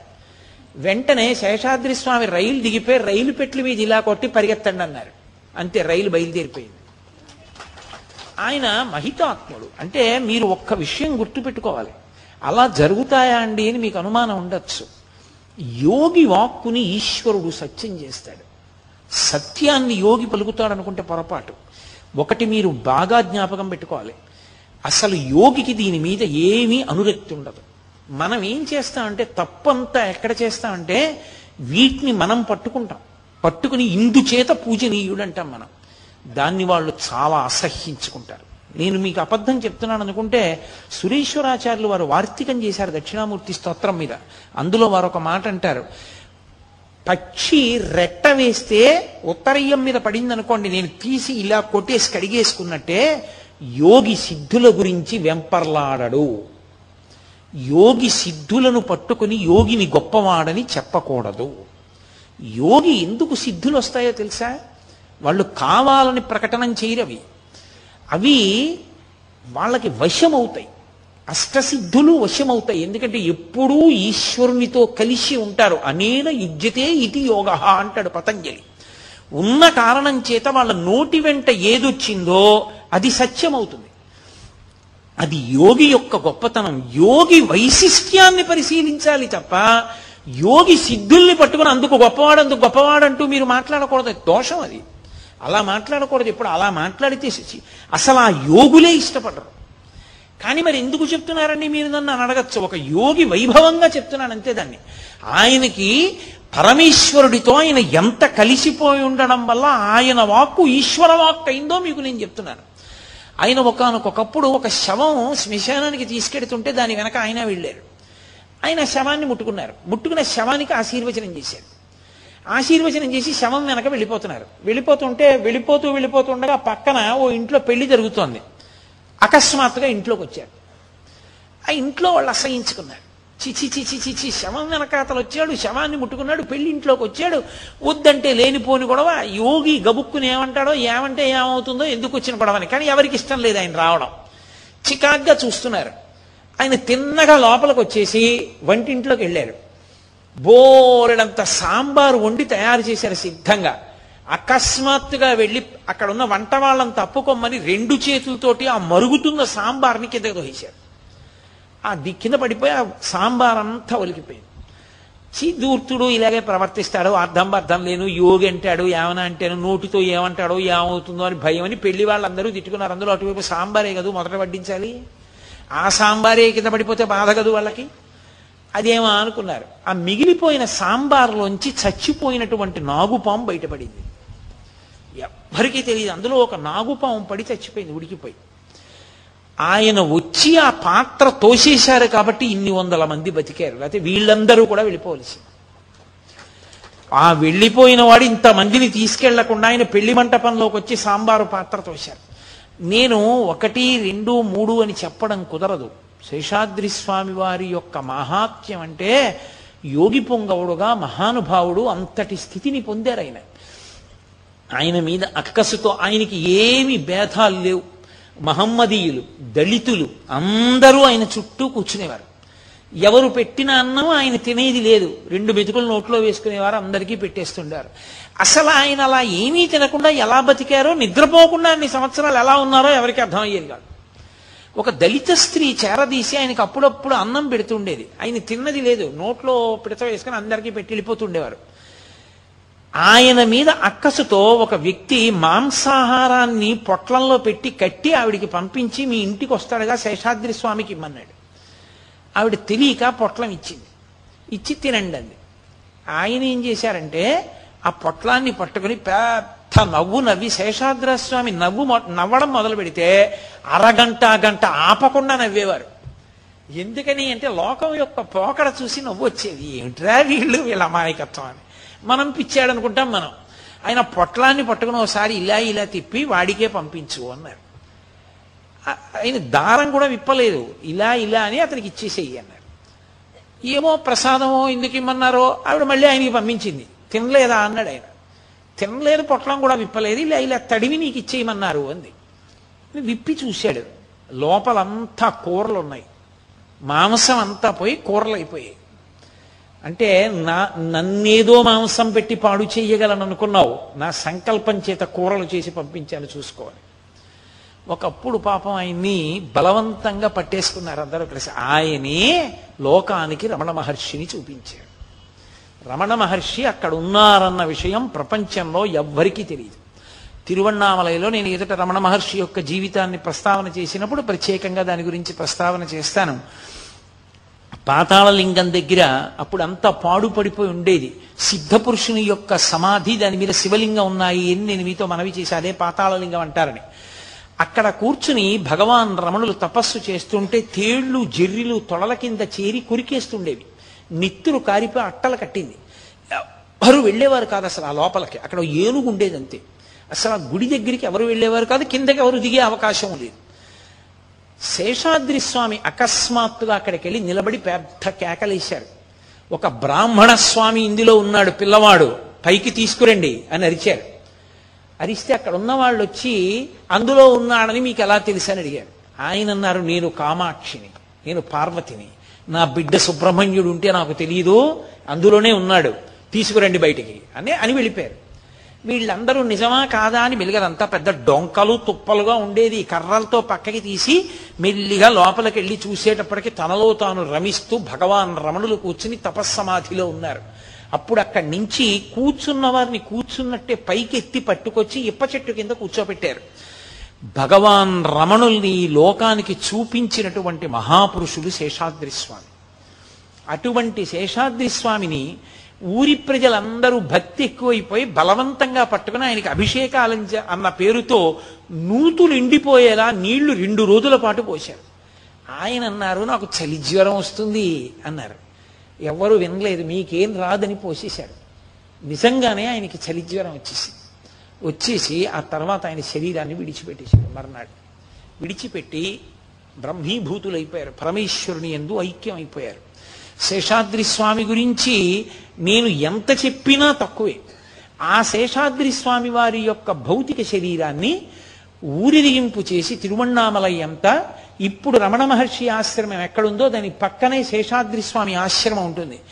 ఆ ఆశ్రమానికి తీసుకొచ్చి అక్కడ భూస్థాపితం చేశారు. చేసి దాని మీద శివలింగం ఉంచారు. ఇప్పటికీ శేషాద్రి స్వామిని నమ్ముకున్న వాళ్ళు చెప్తూ ఉంటారు, ఇప్పటికీ ఆయన జ్యోతిస్వరూపంతో కనపడతారని, భక్తుల్ని అనుగ్రహిస్తారని. ఆయన గురించి చెప్పుకున్నా, ఆయన గురించి విన్నా, ఆయనకి నమస్కారం చేసినా ఆయన వెంటనే గురుస్థానంలో కూర్చుని మనందరినీ కాపాడతారు అని చెప్తారు. అంతటి మహాపురుషులు. అరుణాచలం వాళ్ళ అమ్మగారి నోటి వెంట ఉచ్చరింపబడి అంతటి మహాయోగి పురుషుణ్ణి ఆకర్షించి తన దగ్గరికి లాక్కుంది. అందుకని కృత్తికా దీపోత్సవం రూపంలో జ్యోతి దర్శనం జరగడం కాదు, ఎన్నో జ్యోతులు, ఎందరో గురువులు, ఎందరో ఆచార్య పురుషులు, ఎందరో మహాపురుషులు అరుణాచలమనబడేటటువంటి ఆ పరమశివుని చేత ఆకర్షింపబడి ఆ అరుణాచల పట్టణ ప్రవేశం చేసి అక్కడ నివాసం చేసి మనందరినీ కూడా ఎంతో గొప్పగా అనుగ్రహించారు. అంతటి మహాపురుషులందరూ కూడా నివసించి తిరిగినటువంటి భూమి ఒక్క శేషాద్రి స్వామి కాదు. నాకు 9 రోజుల్లో 8 రోజుల్లో చెప్పడానికి అవకాశం లేక, కానీ ఎంతమంది మహాయోగులు తిరిగినటువంటి పవిత్ర భూమో అరుణాచలం. అటువంటి పవిత్ర భూమిలో ప్రదక్షిణం చెయ్యడం, అటువంటి చోట అరుణాచలేశ్వరుణ్ణి దర్శనం చేయడం, అటువంటి సిద్ధపురుషులు జ్యోతిస్వరూపాలుగా ఉంటారు అని. ఉంటారు ఏమి, ఇప్పటికీ ఎందరో నమ్ముతారు. అందున శేషాద్రి స్వామి ఆశ్రమంలో ఉన్నటువంటి దక్షిణామూర్తి విగ్రహాన్ని చూసి తీరాలి, అంత అద్భుతంగా ఉంటుంది. శేషాద్రి స్వామి ఆశ్రమంలో ఉండేటటువంటి రూమ్స్లో, అక్కడ ఉన్న గదుల్లో వసతి ఉన్న వాళ్ళకి ఎదురుగుండా కళ్ళు తెరిచేటప్పటికి, తలుపు తెరుచుకుని కళ్ళు తెరిచి నిద్ర లేవగానే స్థూల శివుడు కనపడుతూ ఉంటాడు. ఎందుకని అంటే అది కొండ పాదంలోనే ఉంది ఆ ఆశ్రమం అంతా. చాలా అద్భుతంగా ఉంటుంది, ఎనలేని ప్రశాంతతతో ఉంటుంది. కాబట్టి చక్కగా శేషాద్రి స్వామి ఆశ్రమాన్ని మీ అందరూ కూడా అరుణాచలం వెళ్ళినప్పుడు దర్శనం చేసుకోండి. అటువంటి మహాపురుషుని యొక్క అనుగ్రహం మనందరికీ కలగాలి అని ఆ అరుణాచలేశ్వరుణ్ణి, అపితకుచాంబని, కామాక్షి పరదేవతని ప్రార్థన చేద్దాం. అసలు అరుణాచలము అంటే దానికి మారుపేరుగా వచ్చేసినటువంటి వారు, అంత గొప్పగా అరుణాచలంతో అవినాభావ సంబంధం ఏర్పడిపోయినటువంటి వారు భగవాన్ రమణులు. ఆ రమణుల యొక్క జీవితం ఏమిటో, ఆ రమణుల యొక్క అద్భుతం ఏమిటో, ఆ రమణ తత్వం ఏమిటో, ఆ రమణుల ఉపదేశం ఏమిటో, ఆయన తపస్సు ఏమిటో రేపటి నుంచి ప్రారంభం చేస్తాను. ప్రారంభం చేసి రేపటి నుంచి అరుణాచలము, రమణ భగవానులు, రమణుల తత్వము అన్న విషయం మీద మాట్లాడడం మొదలు పెడతాను. అది ఒక రోజులో అవుతుందన్న నమ్మకం ఏం లేదు. ఒక రోజు పట్టచ్చు, 2 రోజులు పట్టచ్చు, 3 రోజులు పట్టచ్చు. ఎన్ని రోజులు పట్టిందన్న దాంతో ప్రాధాన్యత లేదు. ఎన్ని రోజులు పడితే అన్ని రోజులు, రమణులు ఎన్ని రోజులు పలికిస్తే అన్ని రోజులు.